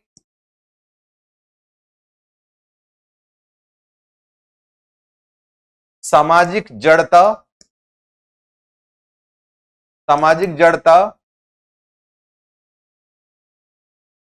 अंधविश्वास, सामाजिक जड़ता, अंधविश्वास, चर्च का प्रभाव,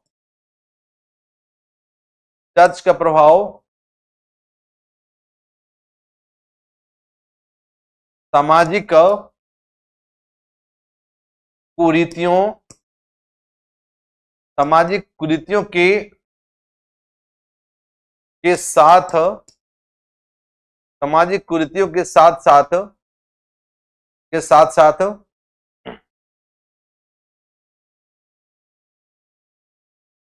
साथ निरंकुश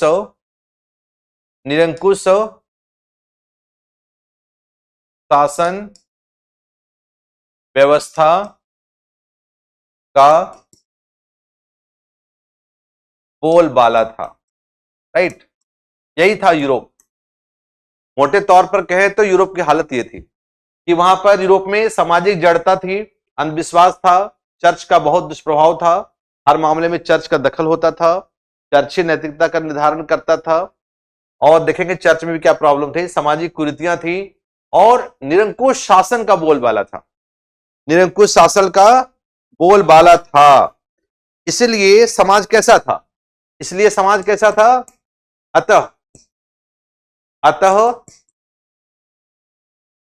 अतः समाज में क्या था? अतः वहां का समाज जो था वह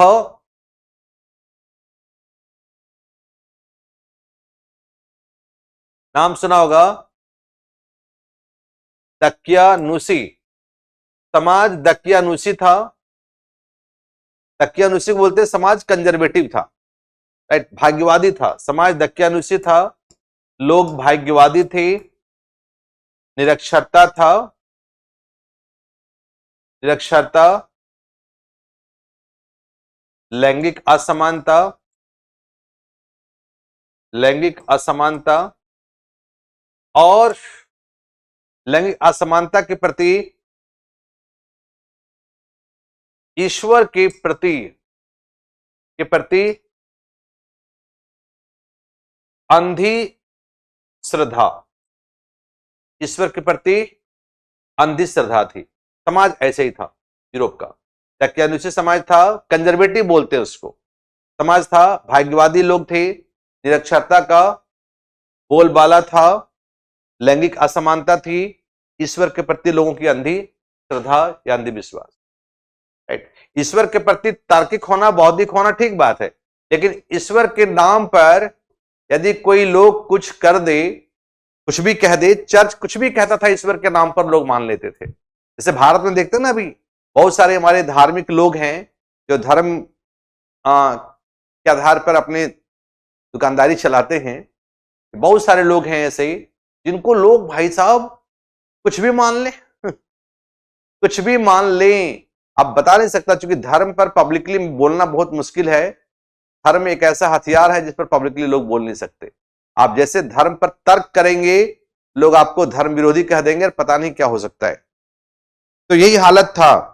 इसलिए क्या हुआ, इसलिए पुनर्जागरण में क्या किया, अतः लोगों ने क्या किया, अतः पुनर्जागरण काल में, अतः पुनर्जागरण काल में लोगों ने क्या किया, पुनर्जागरण काल ने क्या किया, लोगों ने 3-4 चीजों के खिलाफ, लोगों ने चर्च के खिलाफ, लोगों ने चर्च के खिलाफ या चर्च के विरुद्ध, लोगों ने चर्च के विरुद्ध सामंतवादी व्यवस्था के विरुद्ध, चर्च के विरुद्ध, सामंतवादी व्यवस्था के विरुद्ध, और लोगों में जो समाज में सबसे बड़ी बात थी ना, सबसे बड़ी बात अंधविश्वास के विरुद्ध बोलना शुरू किया। क्या कह सकते हैं हम लोग इसको, ऐसे लिख सकते हैं कि लोगों ने बोलना शुरू किया या लोगों ने प्रश्न उठाना शुरू किया, प्रश्न उठाना शुरू किया। जरा सोच लीजिए, भारत आज किस दौर से गुजर रहा है, आप सोच भी नहीं सकते हैं।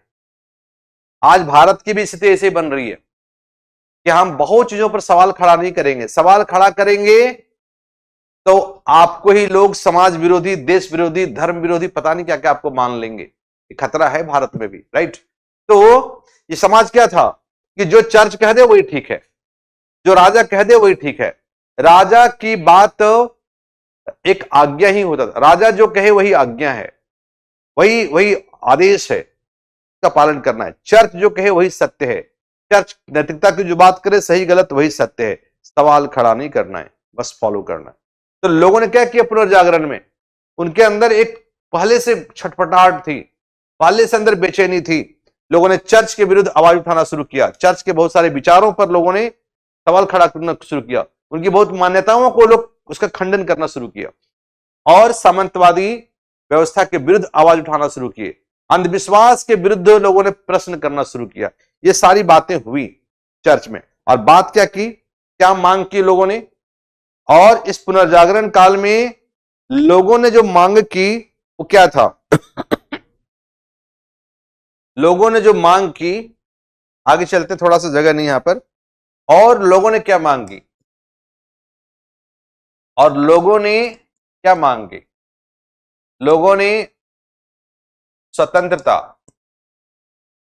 लोगों ने स्वतंत्रता, लोगों ने समानता, लोगों ने न्याय, लोगों ने खुलापन, बोलते सामाजिक खुलापन, वैचारिक खुलापन, लोगों ने खुलापन, लोगों ने जो है ओह लोगों ने नए विचारों को बढ़ावा देने की मांग की। यूरोप में क्या किया लोगों ने? कहा भाई समानता की बात करो, लिबर्टी की बात करो, न्याय की बात करो, और सबसे ज्यादा खुलापन। ये समाज बंद था, तो लोगों ने खुलापन की बात की। ओपननेस, ओपन समाज। एक खुला समाज वह होता है जहां पर लोग वाद विवाद कर सकें, चीजों पर सवाल खड़ा कर सकें, और उसकी प्रासंगिकता, उसकी वैधता की जांच कर सकें, जान सकें। ऐसे समाज को खुला समाज कहते हैं। और जो समाज ऐसा करने से रोके, तो समाज बंद समाज है। और समझ जाइए कि रोकने वाला का में हित छुपा हुआ है। तो डर इस बात से है कि जब लोग सवाल खड़ा करेंगे, तो उसका जो प्रभुत्व है, उसका नियंत्रण है, उसका हित है, वो खत्म हो जाएगा। और इसलिए वो सारा ताकत लगाता है कि वो धर्म का सहारा लेता है, वो विचार का सहारा लेगा, वो इमोशन का सहारा लेगा, और सभी तरह से रोकने की कोशिश कर। तो यूरोप में यही हुआ। इस प्रकार से आगे लिखते हैं, इस प्रकार से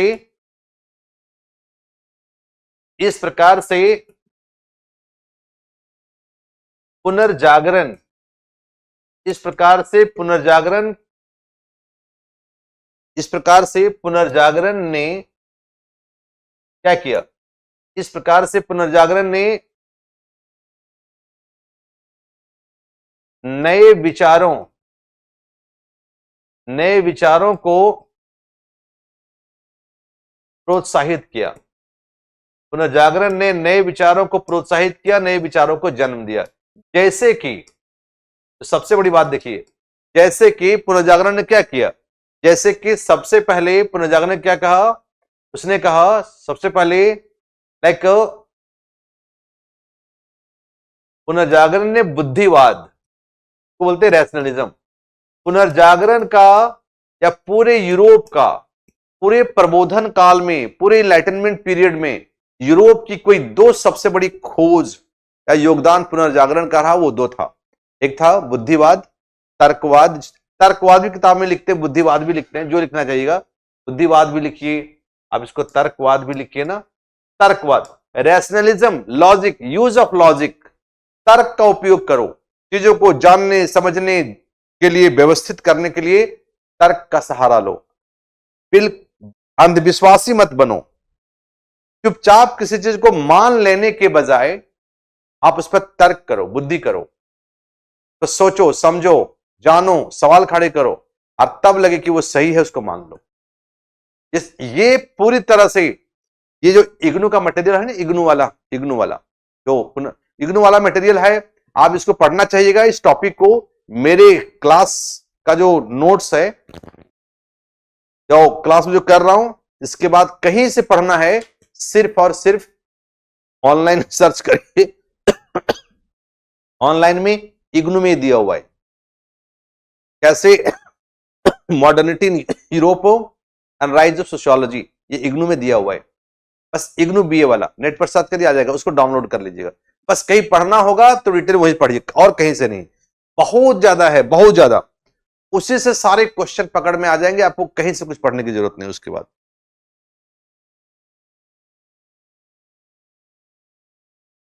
क्योंकि इग्नू में जितना बढ़िया से दिया है ना, वो किसी नोट्स में कहीं नहीं मिलेगा। तो हिंदी में नोट्स तो है ही नहीं बहुत ज्यादा इसमें। हाँ ममता, इग्नू पढ़ना थोड़ा सा जरूरी है, क्योंकि देखो इग्नू में दो चीजें हैं, पता है क्या? इग्नू में मैक्सिमम जो टीचर लिखते हैं ना, जो टीम है ना जो इग्नू का मटेरियल तैयार करता है, उसकी एक खास आइडियोलॉजिकल पैटर्न होता है। तो कैचअप कर लिया ना आपने, और परीक्षा में आप लिखते हैं, तब कॉपी चेक करने वाले उसी टाइप के विचार के लोग होते हैं, तो विचारों का मैच हो जाएगा, माइंड में मैचिंग होगा विचारों का, तो नंबर अच्छा आ जाता है। और इग्नू का तो पढ़ना ही चाहिए। बाकी नोट्स वोट्स में इधर उधर जैसे दिया हो, तो कुछ चीजें इसका इग्नू वाला में अच्छा दिया हुआ है, केवल इग्नू पढ़िएगा, कहीं मैं कह रहा हूं वही करिए। और पढ़ना चाहे तो पढ़िए, नहीं पढ़ना चाहिएगा तो नहीं पढ़िएगा, यहीं से काम चल जाएगा, पीडीएफ से काम चल जाएगा। लेकिन देखना चाहिए, देखिएगा आपको लगे तो आपको।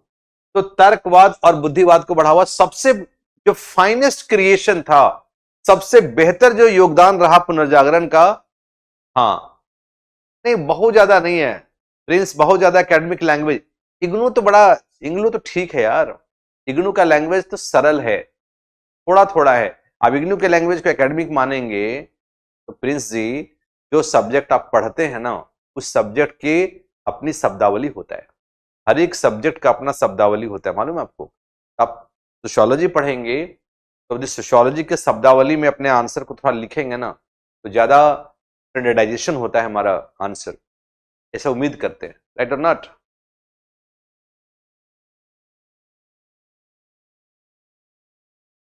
देख लीजिए, यदि उनका होगा तो, मैंने ईमानदारी से कहूं उनका नोट्स मैंने अभी तक देखा नहीं है सर का, तो यदि होगा तो देख लीजिएगा। लेकिन मैं कह रहा हूं कि टेक्स्ट बुक का कोई जवाब नहीं है, टेक्स्ट बुक का कोई जवाब नहीं। नोट्स जहां जिसका पढ़ना पढ़िए, कोई मना ही नहीं है, मैं बिल्कुल कह रहा हूं। लेकिन मैं कह रहा हूं कि इग्नू में जो बढ़िया दिया है ना, उसमें मैं पढ़ा हूं इसलिए मैं कह रहा हूं, और का अपना मजा है। तो सब जगह इग्नू नहीं कहेंगे, जहां जरूरत है थिंकर्स मैंने बोला इग्नू करना, यहां से करना, ठीक है। हाँ, टॉपर्स ही फॉलो करते हैं, इग्नू को ही बेस बना के लोग पढ़ते हैं, इतना बढ़िया लिखा हुआ है इग्नू का। मैं भी पढ़ाता हूं तो इग्नू को बेस बना के पढ़ाता हूं, ताकि आपको हेल्प हो जाए, राइट। तो इसको एकेडमिक लैंग्वेज मत समझिए थोड़ा सा, और है भी, थोड़ा होना भी चाहिए। यदि आम बोलचाल की भाषा लिखेगा तो फिर इसका मतलब क्या हुआ। इंग्लिश मीडियम, पता है आपको, एक किताब आती है जो इंग्लिश मीडियम वाले बच्चे पढ़ते हैं, वो इंग्लिश मीडियम किताब है कि वो इंग्लिश मीडियम किताब रिडजर की आती है। रिडजर किताब बहुत महंगी होती है और बहुत ही खतरनाक भाषा है उसकी। तो चलिए टॉपिक पर आते हैं। बुद्धिवाद और तर्कवाद को बढ़ावा देना नंबर 1 हो गया, पहला जो कंट्रीब्यूशन हुआ इसका। दूसरा इसने क्या दिया, मानवतावाद। दूसरा विचारधारा क्या बढ़ावा दिया, मानवतावाद का।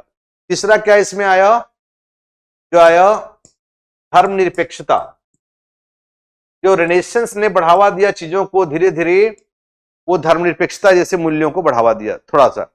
इसके बाद इन्होंने देखिएगा फिर क्या हुआ, वैज्ञानिक सोच को बढ़ावा दिया। वैज्ञानिक सोच को काफी इसने बढ़ावा दिया। लोकतंत्र को, लोकतांत्रिक मूल्यों को, हालांकि लोकतंत्र का विकास थोड़ा बाद में हुआ, लेकिन तब भी ये लोकतांत्रिक मूल्यों को बढ़ावा देने की बात की।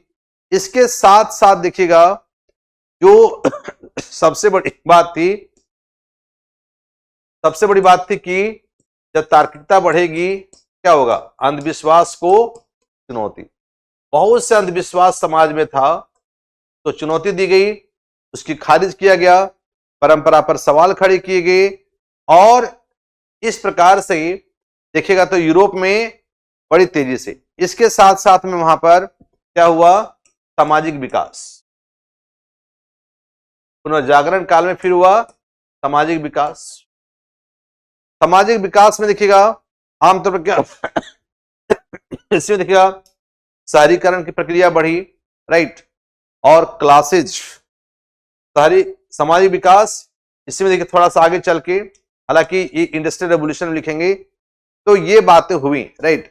इसीलिए आप कह सकते हैं कि पुनर्जागरण ने, लास्ट पर लिखे यहां पर, इस प्रकार से आप लिख सकते हैं, इस प्रकार से पुनर्जागरण ने बौद्धिक क्रांति को जन्म दिया। आगे चल के थोड़ा सा जो हमारा ज्ञानोदय पीरियड है उसमें बौद्धिक क्रांति और बढ़ जाती है। पुनर्जागरण ने क्या किया, लोगों में बौद्धिक क्रांति को जन्म दिया, राइट। आगे चलते इसी में थोड़ा सा कुछ वर्ड लिखेंगे। इसी में देखिएगा कुछ लोग जो थे बौद्धिक क्रांति, इसका पार्ट बना के लिख रहा हूं मैं। एक पॉइंट, बौद्धिक क्रांति को बढ़ावा। बौद्धिक क्रांति को पुनर्जागरण ने आगे क्या किया? बौद्धिक क्रांति जो इनलाइटनमेंट तक चला, इनलाइटनमेंट मूवमेंट, बौद्धिक क्रांति को बढ़ावा। और बहुत सारे नाम थे, एक नाम था इरास्मस, एक नाम था इरास्मस। इरास्मस जो थे पहला, बहुत सारे नाम है, सबका नहीं लिखेंगे, 3-4 नाम लिख लेते हैं बस टोकन रूप में। पहला नाम था इरास्मस, और इरास्मस जो थे एक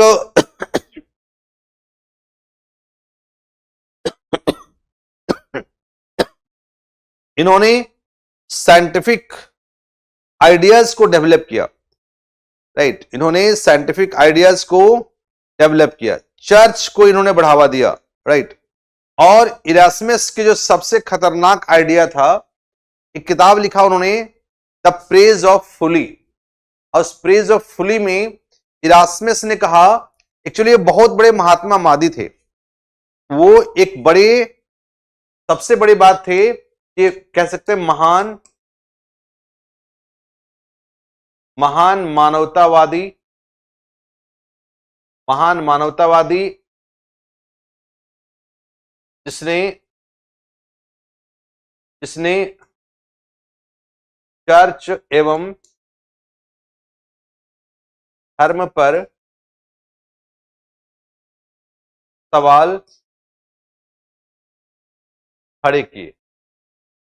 महान मानवतावादी जिसने चर्च और धर्म पर क्या किया? उन्होंने सवाल खड़े किए। और चर्च और धर्म पर क्या सवाल खड़े किए इसने? चर्च और धर्म पर उसने कहा कि जस्ट याद करना कितना खतरनाक है। उन्होंने कहा कि मूर्ख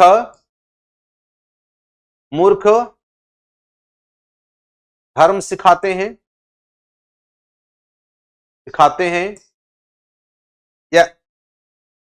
या उपदेश देते हैं। मूर्ख धर्म सिखाते हैं या उपदेश देते हैं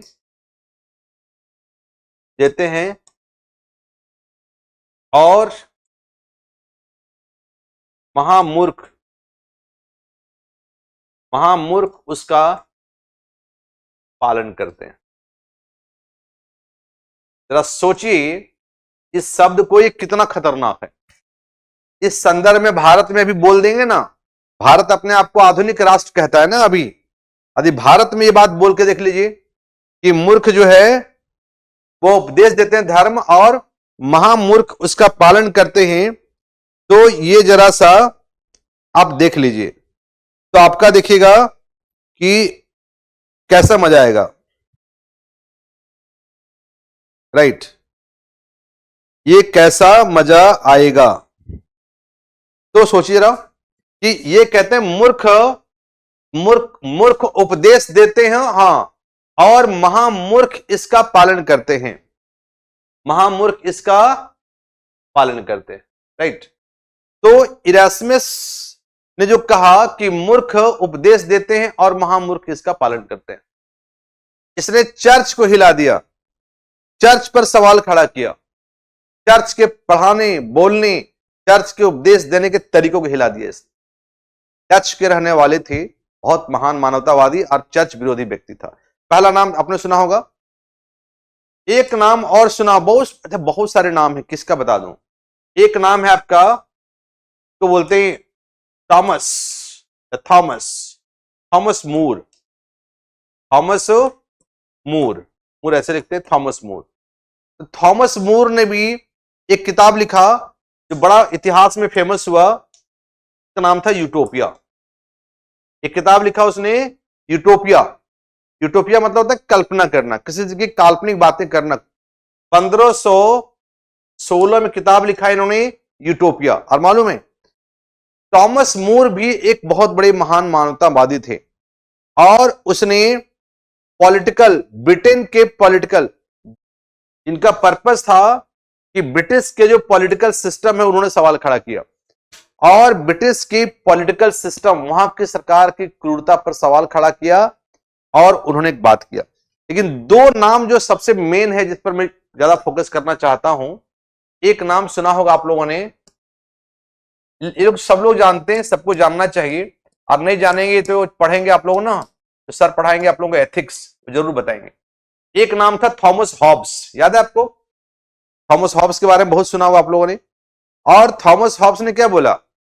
थॉमस हॉब्स ने कहा कि मनुष्य स्वार्थी प्राणी है। इसका आइडिया था थॉमस हॉब्स कि मनुष्य स्वार्थी है।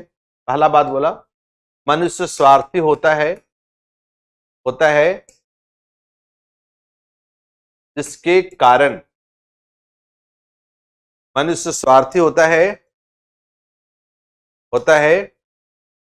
जिसके कारण उनमें हमेशा क्या होता है? हमेशा संघर्ष चलता है, हमेशा संघर्ष चलता है। उपाय क्या बताया? उपाय बताया उन्होंने कि सामाजिक सामाजिक सामाजिक समझौते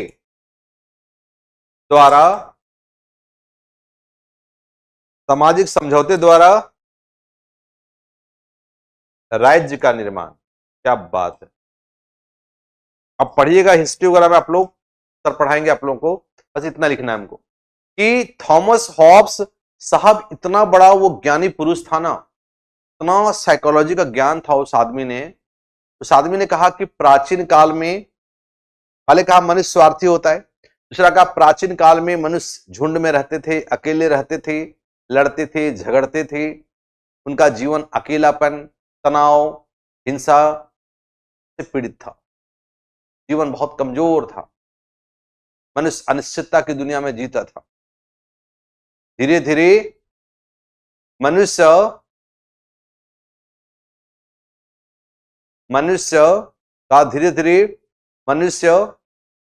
में ज्ञान का विकास हुआ। मनुष्य ने सोचना समझना शुरू किया, तर्क करना शुरू किया, और उसे लगा कि उसके जो संघर्षमय जीवन है, कंडीशन है, हिंसात्मक जीवन है, उससे बाहर निकलना है, तो उन्हें सामाजिक समझौता करना चाहिए, और उसको बोलते हैं सोशल कॉन्ट्रैक्ट थियरी। और मनुष्य के अंदर फिर सामाजिक समझौता के द्वारा उन्होंने राज्य का निर्माण किया, और अपने बहुत से जो उनके प्राकृतिक अधिकार थे उसने राज्य को दे दिया, और राज्य उनकी रक्षा करती है। तो जो आज सोशल कॉन्ट्रैक्ट से राज्य का निर्माण हुआ है, राज्य सभी लोगों की हितों की क्या करती है? उसमें समन्वय करके उसकी रक्षा करती है। इसलिए थॉमस हॉब्स ने कहा कि man is selfish by nature. जैसे एक बड़ा प्यारा वर्ड है, एथिक्स में बोलते हैं कि जैसे पत्थर का टुकड़ा हवा में स्वयं ही उड़ नहीं सकता है, जैसे पत्थर का टुकड़ा हवा में नहीं उड़ सकता है, उतना ही अटल सत्य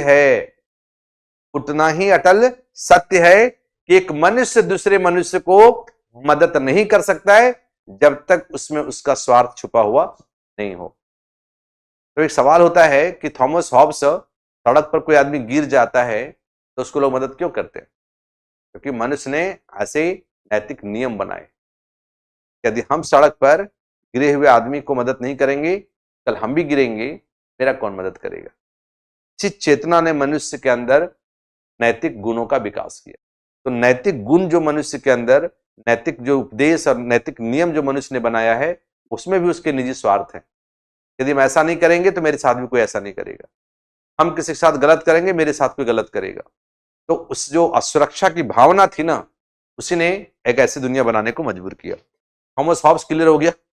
एक नाम और बताते हैं आपको, बड़ा प्यारा, मुझे भी प्यारा लगता है, इसका नाम है जॉन लॉक। राइट, एक नाम है, नाम सुना आप लोगों ने जॉन लॉक का? जॉन जॉन जॉन लॉक, ये क्या थे? जॉन लॉक का नाम सुना है कि नहीं सुना है? राइट,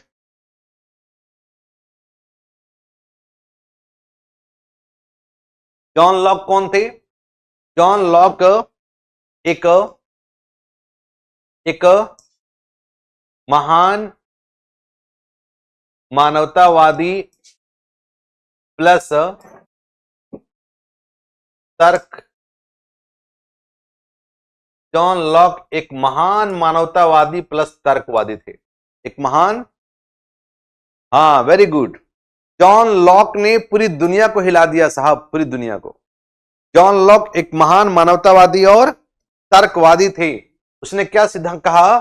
कहा कि जो आपका प्राकृतिक अधिकार का सिद्धांत, प्राकृतिक अधिकार ना, प्राकृतिक अधिकार का सिद्धांत दिया।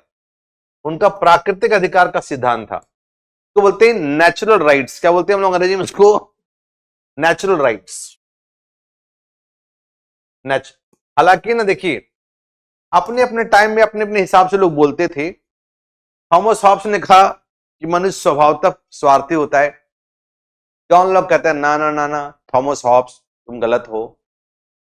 हाँ, father of liberalism, very good Aman, क्या बात है, मजा आ गया।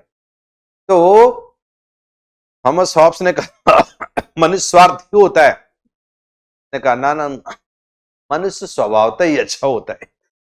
एक कहता है मनुष्य स्वार्थी होता है, एक कहता है स्वभावतः मनुष्य इनोसेंट होता है, वो साथ रहना चाहता है, साथ सामाजिक जीवन जीना चाहता है, साथ रहना चाहता है, सहयोग करना चाहता है।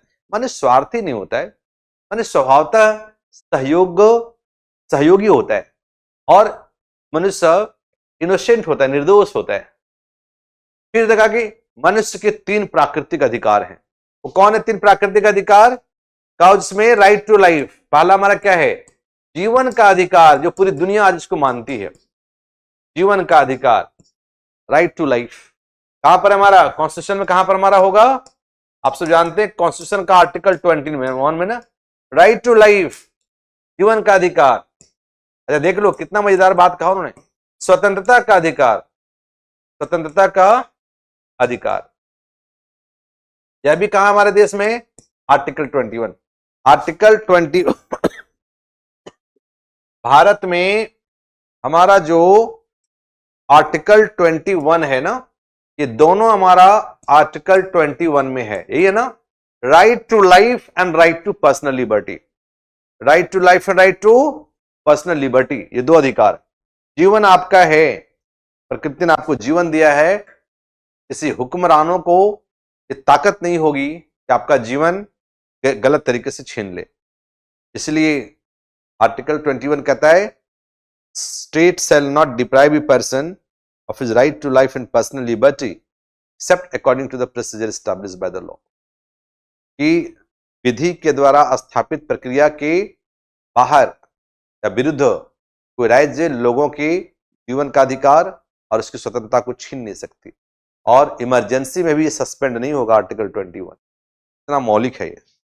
तो कहा उसने जीवन का अधिकार पहला, दूसरा स्वतंत्रता का अधिकार, और तीसरा कहा भाई संपत्ति का अधिकार। हाँ वेरी गुड, निजी संपत्ति, संपत्ति का अधिकार। अगला कहा उसने कि संपत्ति का अधिकार,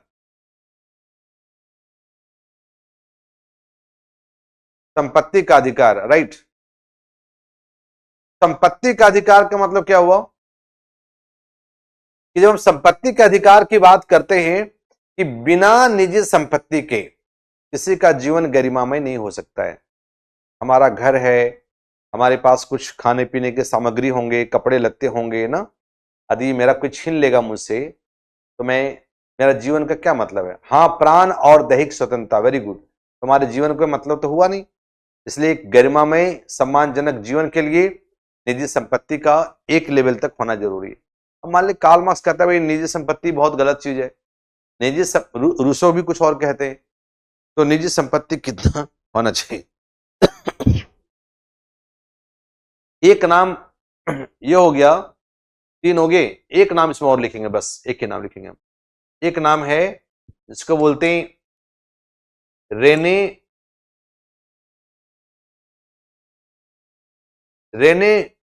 डेकार्ट्स। रेने डेकार्ट्स हैं एक नाम, 1 मिनट रुकिएगा प्लीज। रेने डेकार्ट्स एक नाम है, स्पेलिंग जरा चेक कर लेता हूं, यही है। रेने डेकार्ट्स थे हमारे एक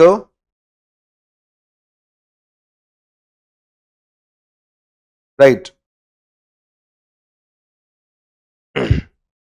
तो रेने डेकार्ड्स जो थे ये आधुनिक दर्शन शास्त्र के पिता माने जाते हैं, राइट। आधुनिक दर्शन शास्त्र के पिता रेने डेकार्ड्स। और इनका आइडिया बड़ा फेमस था, देखते होंगे ना दिल्ली दिल्ली वगैरह में, यदि आप लोग रहते हैं कोई दिल्ली में, देखिएगा दिल्ली में बहुत सारे बच्चे टी शर्ट पहन के घूमते रहते हैं दिल्ली विश्वविद्यालय में। वो टी शर्ट पहनेंगे ना, तो लिखा होगा I think therefore I exist, I think therefore I. का आइडिया था बड़ा प्यारा कि आई थिंक आइडिया था उनका कि I think therefore I exist. ये टी शर्ट पर लिखा होता है दिल्ली विश्वविद्यालय के छात्रों को। मैं सोचता हूं, हाँ, father of modern philosophy, very good.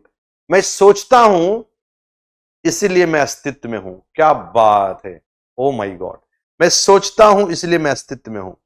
जो सोचता नहीं है उसका अस्तित्व नहीं होता है, तो सोचता है उसी का अस्तित्व है। इसलिए सोचो सोचो सोचो, सोचना बंद मत करो, सोचो और सोचो और अपनी विचारों को अभिव्यक्त करो। Yes, I think therefore I exist और therefore I am, right. तो ये जो टी शर्ट वगैरह पर लोग लिखते हैं, ओ सॉरी, और डेकार्ड्स का था, डेकार्ड्स ने एक आइडिया दिया जिसको बोलते हैं बॉडी माइंड ड्युअलिज्म। इनका आइडिया था कि बॉडी माइंड ड्युअलिज्म, ड्युअलिज्म को बोलते हैं द्वैतवाद।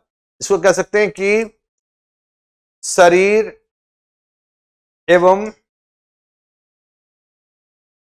मस्तिष्क का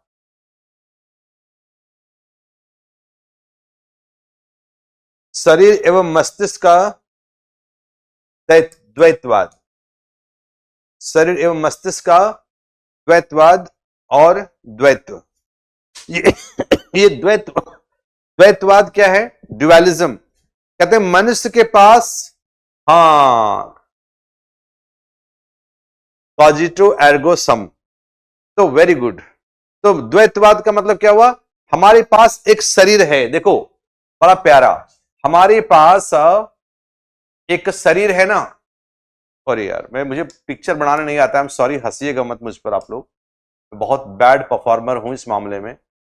चलो मान लिया कुछ इस टाइप का होगा कुछ शरीर ना, चलो मान लेता हूं थोड़ा सा ना, तो हंसना नहीं, हंसना मना है, एकदम सख्त सख्त मना है। मान लिया कि ये शरीर की संरचना होगी किसी का ना, बॉडी के संरचना, स्ट्रक्चर मान लिया इसको मैंने, चलिए जो भी है। अब शरीर ये मान लिया आपका जो भी है, तो शरीर है और एक मस्तिष्क है, दो चीज होगी, बॉडी माइंड, ये माइंड हो गया, ये बॉडी हो गया। अब ये बॉडी माइंड ड्युअलिटी क्या कह रहा है? कह रहा है शरीर है मस्तिष्क है, शरीर है मस्तिष्क है। अब कहता है देखो दो चीज, कि जब कोई व्यक्ति का मस्तिष्क शरीर का संचालन करता हो, जब किसी व्यक्ति का मस्तिष्क शरीर का संचालन करता हो, मन सोचता है, माइंड सोचता है, और जब माइंड उसका शरीर को चलाएगा ना, तो वो सही जगह पर होगा। माइंड उसका शरीर को चलाएगा, माइंड शरीर की इच्छाओं, शरीर का मतलब भौतिक चीज हो गया, ठीक बात है। तो शरीर के अपने कुछ डिमांड्स होते हैं, बॉडी को भूख लगती है, प्यास लगती है, सेक्स की फीलिंग्स होती है, सब नेचुरल है, ह्यूमन में भी, एनिमल में भी है, तो कोई गलत बात नहीं है। लेकिन इस शरीर को संचालित कौन करता है? मन करता है, माइंड कहता है रुको, से मुझे आम बहुत पसंद है, सबको पसंद होगा, पागलों की तरह मैं आम को खा सकता हूं, इतना पसंद है आम। लेकिन पूरी अभी तो खांसी हो गया ऐसे ही, इन्फेक्शन, तो मैं आम खाना बंद कर दिया, और घर में आम सोचता हूं ले जाऊं, फिर नहीं ले जाता हूं, आम को देख के रोता हूं। लेकिन क्या हो रहा है यहां पर? आम खाने की शरीर कहता है खा लो भैया, आम का सीजन चला जाएगा, जो होगा देखा जाएगा, देखा जाएगा, खा लो। मन कहता है नहीं नहीं, नो, गलत है, माइंड कंट्रोल कर रहा है बॉडी की इच्छाओं को। ऐसे व्यक्ति जीवन में सही रास्ते पर ऐसे व्यक्ति जीवन में सही रास्ते पर चलते हैं। इसलिए, और दूसरा, जो अपने शरीर की इच्छाओं के अनुसार अपने मन को चलाता है वो बहुत दुख में होगा। अपराध करने वाले, अपने शरीर की इच्छाओं पर नियंत्रण नहीं रखने वाले, बलात्कार करने वाले, ये सब लोग कौन होते हैं? इसकी शारीरिक इच्छाएं इतनी मजबूत हैं कि उसके मन को वो चला रहा है, जो शरीर मन को चला रहा है, तो जीवन में दुख तो होगा ही। इसलिए कहा कि क्या बने, उपदेश क्या था? उपदेश था इनका, इसलिए क्या बनना चाहिए? मैं तार्किक बनो। इनका उपदेश था तार्किक बनो।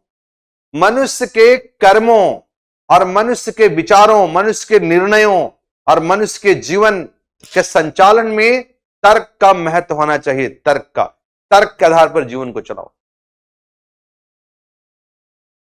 तुम्हें अपनी इच्छाओं से जीवन संचालित नहीं होगा, तर्क के आधार पर।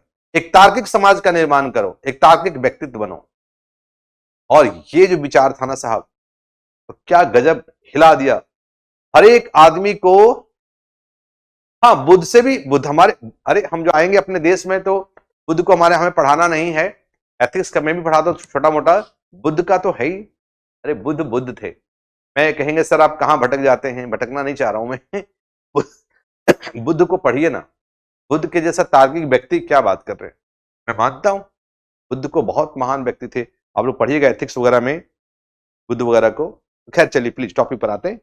तो ये था ना, इन सारे लोगों ने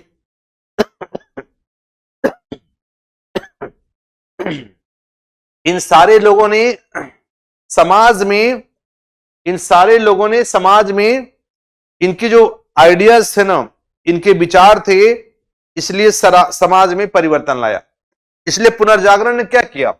इसलिए पुनर्जागरण का देखिएगा योगदान क्या था। पुनर्जागरण का बता चुका हूं मैं सारा, अब फिर से रिपीट करने की जरूरत नहीं है। इसलिए पुनर्जागरण ने दो काम किया। पुनर्जागरण ने क्या किया? पुनर्जागरण ने एक काम किया, धार्मिक सुधार। पुनर्जागरण ने धार्मिक सुधार की बात की। और दूसरा, पुनर्जागरण ने जो आपका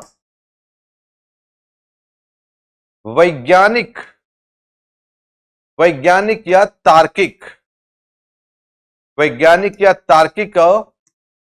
दृष्टिकोण की विकास की बात की। राइट, पुनर्जागरण की बात की और वैज्ञानिक तार्किक दृष्टिकोण की बात की। राइट, धार्मिक सुधार, वैज्ञानिक तार्किक दृष्टिकोण को बढ़ावा दिया, ये दो महान कंट्रीब्यूशन कह सकते हैं इधर भी। और धार्मिक सुधार में क्या था देखिएगा, बहुत सारे जो प्रोटेस्ट मूवमेंट हुई, धर्म में विसंगतियां थी, उसको ठीक किया। एथिक्स में पढ़ लिया आप लोगों ने, वेरी गुड, क्या बात है। तो इसमें बहुत सारी जो धर्म में बुराइयां थी, विसंगतियां थी, को ठीक करने की कोशिश किया, वैज्ञानिक सोच को बढ़ावा देने की कोशिश किया। और इन सभी घटनाओं ने, राइट, और पुनर्जागरण ने क्या किया? अतः पुनर्जागरण ने क्या किया? अतः पुनर्जागरण ने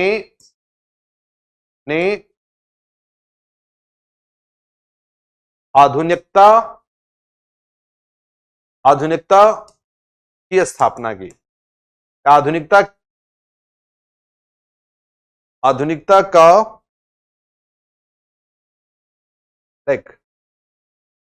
आधुनिकता को बढ़ावा दिया। उन्होंने आधुनिकता को बढ़ावा दिया या आधुनिकता की नींव रखी, नींव, फाउंडेशन, आधुनिकता की नींव रखी पुनर्जागरण ने। और इस प्रकार से लास्ट सेंटेंस, और इस प्रकार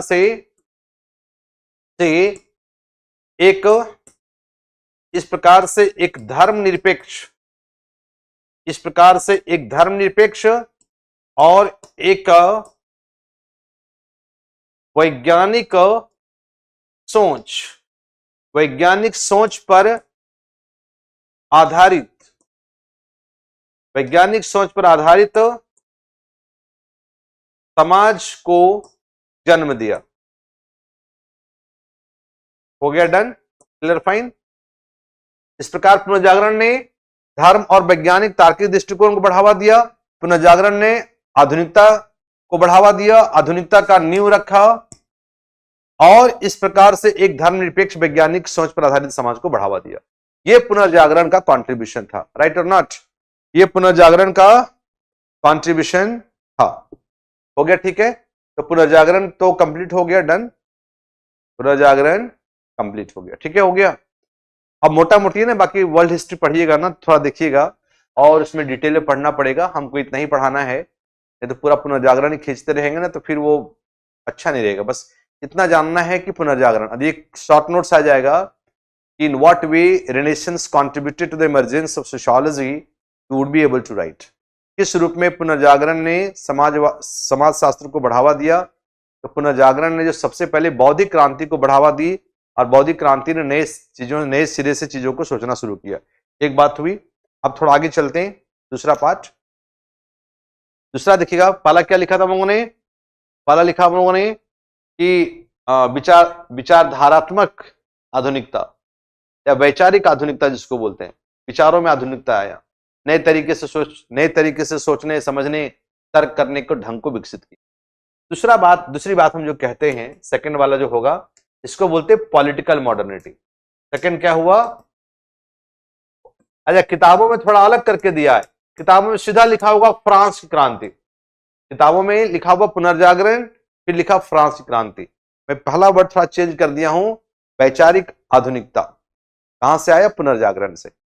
अब दूसरा है पॉलिटिकल मॉडर्निटी। पॉलिटिकल मॉडर्निटी, राजनीतिक आधुनिकता कहां से आया? दो जगहों से।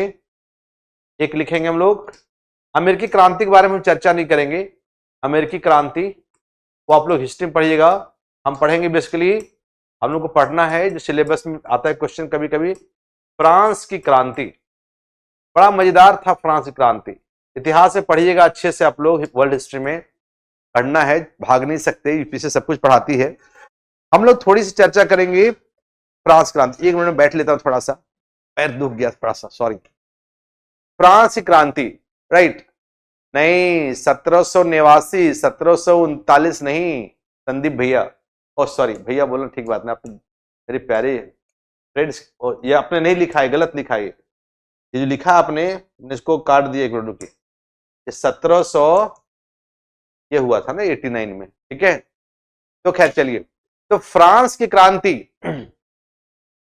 देखिए फ्रांस की क्रांति के पहले देखिएगा आपने, जो अमेरिका में कॉन्स्टिट्यूशन को अमेरिकी संविधान की स्थापना हुई, अमेरिकी संविधान की स्थापना जो हुई वो 1788 में हुई।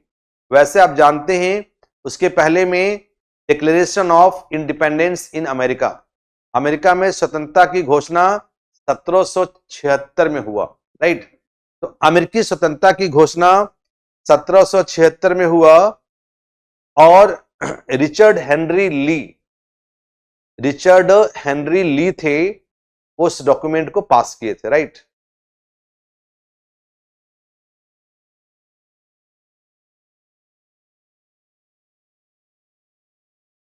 देखिए अब तो यदि हैंडीकैप है 70% तो कार्ड तो बनता ही उसका, नेट पर सर्च करके देख लीजिए खुशबू थोड़ा सा आप, या मैं देख के पता करूंगा इसको, रुकिए, कोई बात नहीं।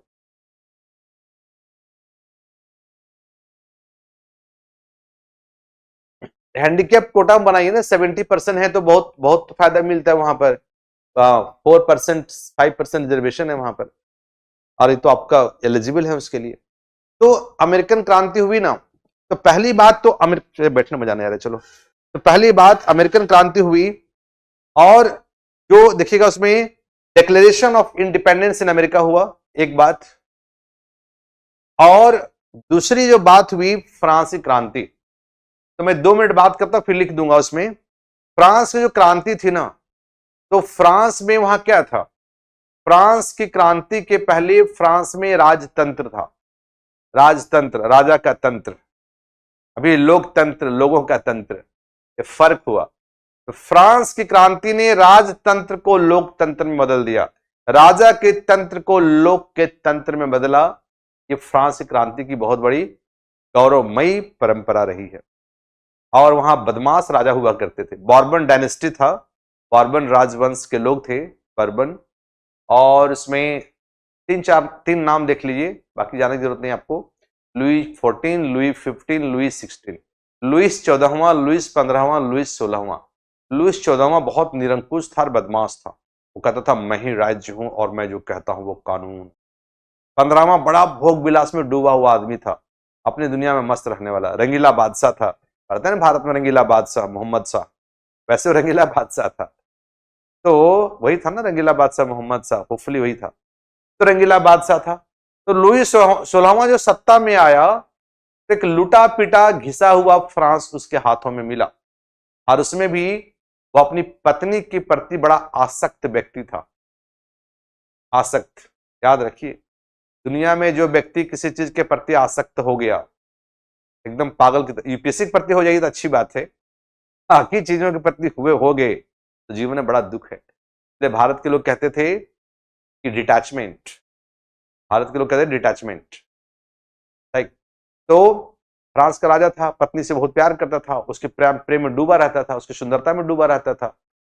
और मैडम बहुत ही विलासिता में डूबी हुई महिला थी। फ्रांस में क्या हो रहा है कोई फर्क नहीं पड़ा। फ्रांस की खेती खत्म हो गई, फिर जनता रोटी मांगने गई, और जनता रोटी मांगने गई तो लोगों ने रोटी नहीं दिया। वो मैरी उसकी पत्नी थी, उसने कहा don't have bread go for cake. सब जानते हैं आप लोग कि रोटी नहीं है तो केक खाओ। जनता को गुस्सा आया, लोग वहां से गए, वहां का जो रॉयल प्रिजन है उसको तोड़ दिया, फिर मीटिंग होती रही, फ्रांस की क्रांति हो गई। ये मोटे तौर पर कहानी है।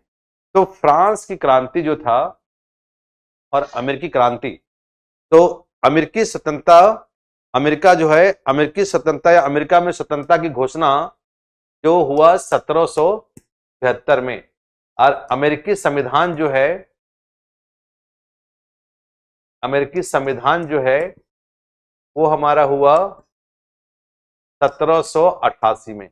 ये कंट्रीब्यूशन रहा, ये स्वतंत्रता की घोषणा, स्वतंत्रता की, अमेरिकी स्वतंत्रता की घोषणा, अमेरिकी स्वतंत्रता की, अमेरिकी स्वतंत्रता की घोषणा, ओहो, अमेरिकी स्वतंत्रता की घोषणा, राइट, एक हो गई बात। और अमेरिकी संविधान दूसरी बात, राइट। और अब आते हम लोग फ्रांस की क्रांति के बारे में। जब हम फ्रांस की क्रांति की बात करते हैं तो फ्रेंच रेवोल्यूशन 1789 में फ्रांस की क्रांति हुई, राइट। और फ्रांस की जो क्रांति हुई तो देखिएगा वहां जो शासन करने वाले थे तो बोलते थे बॉर्बन जो है वंश, तो बॉर्बन वंश या बॉर्बन डायनेस्टी के लोग शासन वहां पर करते थे, पहली बात। और वहां पर जो थे, वहां पर एक तरह का क्या था, फ्रांस में जो था वो निरंकुश राज पहला था। 3-4 पॉइंट लिखेंगे। पहला क्या था, निरंकुश राजतंत्र द्वारा शासन। पहला क्या था, वहां पर जो शासन करने वाला राजा था वो निरंकुश राजतंत्र करने वाला। इसलिए जो निरंकुश राजतंत्र था, इन्होंने क्या किया, सबसे पहले इन्होंने किया सत्ता का केंद्रीकरण, सत्ता का केंद्रीकरण, सत्ता को पूरी तरह से अपने हाथों में ले लिया। सत्ता का केंद्रीकरण किया राजा ने ना, सत्ता का, बस हाँ 1 मिनट रुक जाइए, 1 मिनट जा रहे हैं हम, एकदम सत्ता का केंद्रीकरण किया राजा ने, पहली बात।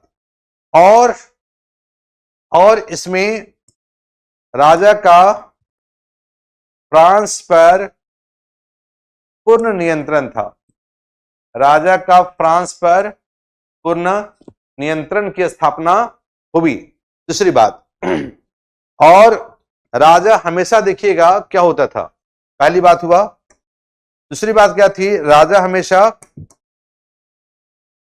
फ्रांस की स्थापना, और दूसरी बात देखिएगा वहां पर फ्रांस में जो क्या हुआ कि दूसरा था चर्च, चर्च का प्रभाव, दूसरा था राजा निरंकुश है और चर्च का प्रभाव वहां पर बहुत था, और तीसरा देखिएगा वहां पर वित्तीय संकट था। तीसरा लिखेंगे यहां पर था कि फ्रांस के समाज का फ्रांस के समाज का 3 भागों में विभाजन, 3 भागों में विभाजन। फ्रांस के समाज, ओ सॉरी, फ्रांस के गलत लिखा मैंने, फ्रांस के समाज के लोगों का 3 भागों, 3 वर्गों या 3 भागों में विभाजन था। ये जिसको बोलते थे ना स्टेट सिस्टम, ये 3 भाग कौन कौन था? इसको बोलते थे प्रथम स्टेट और फर्स्ट स्टेट। दूसरा फर्स्ट स्टेट कौन था? यहां का पादरी हुआ करते थे, पादरी लोग, धर्म के लोग। दूसरा था द्वितीय, second, first state, second state, द्वितीय। कौन लोग थे ये कुलीन वर्ग के लोग थे, कुलीन वर्ग के लोग, कुलीन वर्ग जो शासन करने वाले थे, शासन करने वाले। और तीसरा था जो तृतीय वर्ग था वहां पर, ये तृतीय स्टेट था। स्टेट को अंग्रेजी में लिखते हैं ऐसे, ESTAT। तृतीय स्टेट था वो कौन था? आमजन। क्या था वहां पर? आमजन, राइट। ये 3 विभाजन था फ्रांस के समय। फ्रांस के लोगों का 3 विभाजन था, फर्स्ट स्टेट, सेकंड स्टेट और थर्ड स्टेट। तो ये जो देखेंगे आप लोग, बस 1 मिनट खत्म करना, 30 सेकंड में। ये जो देखिएगा, ये जो फर्स्ट और सेकंड स्टेट था ना, ये कौन लोग थे? ये लोग थे वहां के सुविधा प्राप्त लोग थे, विलासिता में डूबे सुविधा प्राप्त लोग। और ये कौन थे? शोषण के शिकार लोग थे। कौन थे ये? शोषण के शिकार, राइट। तो फ्रांस की क्रांति के समय फ्रांस के लोगों का 3 भागों में विभाजन था, एक फर्स्ट स्टेट, एक सेकंड स्टेट, एक थर्ड स्टेट ना। तो फर्स्ट और सेकंड स्टेट जो था वो मजे में था। एक धर्म के लोग थे, चर्च के लोग थे, कुलीन वर्ग के लोग थे, शासन करने वाली। और तृतीय स्टेट जिसको आम जन, जिसको बुर्जुआ कहते हैं, कुछ लोग मिडिल क्लास भी कहते हैं, बुर्जुआ भी कहते हैं, कार्ल मार्क्स बुर्जुआ का है इसको। तो ये लोग थे। तो ऐसे समाज का विभाजन था, राइट, ऐसे समाज का विभाजन था। और समाज देखिएगा, आमतौर पर समाज जो था युद्ध में इन्वॉल्व था। राजा अपनी विलासिता में डूबा हुआ था, उसका फायदा कौन उठाया? वहां के जो लैंडलॉर्ड्स थे, वार लॉर्ड्स, लोकल लॉर्ड्स, वहां जो सामंत थे, सामंत। राजा मस्ती में डूबा हुआ है, भोग विलासिता में, मुझे डूब जाने दो, मुझे बोलना मत। और सत्ता किसके हाथों में सौंप दिया? सत्ता दे दिया, लो भाई, किसको? सामंत लोग, तुम लोग चलाओ। लोकल स्थानीय सामंत थे, उनके हाथों में सत्ता। तो टैक्स वसूलना शुरू किया और सारे अन्याय करना शुरू किए ना। तो कल इसको देखते हैं, कल इस टॉपिक को खत्म कर देंगे। लग जाता है थोड़ा सा टाइम पढ़ाने में इसको, तो कल इस टॉपिक खत्म कर देंगे। और कल भी कल टाइम होगा के बाद तो देखेंगे। एक छोटा सा शॉर्ट नोट्स आते हैं, शॉर्ट नोट्स ही आते हैं आमतौर पर, बोलते हैं समाज शास्त्र का विषय क्षेत्र या समाज शास्त्र का स्कोप क्या है, विषय क्षेत्र सिलेबस का पार्ट है, तो खत्म कर देंगे। ठीक है, done, okay, thank you very much. उसके बाद टाइम नहीं मिलेगा, फिर पता है मुझे। फिर अगला टॉपिक होगा कॉमन सेंस, सोशियोलॉजी और कॉमन सेंस। सोशियोलॉजी और कॉमन सेंस क्या है, सोशियोलॉजी क्या है, कॉमन सेंस क्या है, दोनों में डिफरेंस क्या है, कॉमन सेंस कैसे सोशियोलॉजी के लिए सहायक है, ये देखेंगे। बाकी आपको मैंने बताया था कि वो वाला पार्ट नहीं, कौन सा, अरे सोशियोलॉजी और अन्य विषयों के साथ समाज शास्त्र का संबंध, तो अभी हम इसको छोड़ देते हैं, वो हम लोग सबसे बाद में कर लेंगे। ठीक है ना, ध्यान रखिएगा, हमको बता दीजिए, कर देंगे।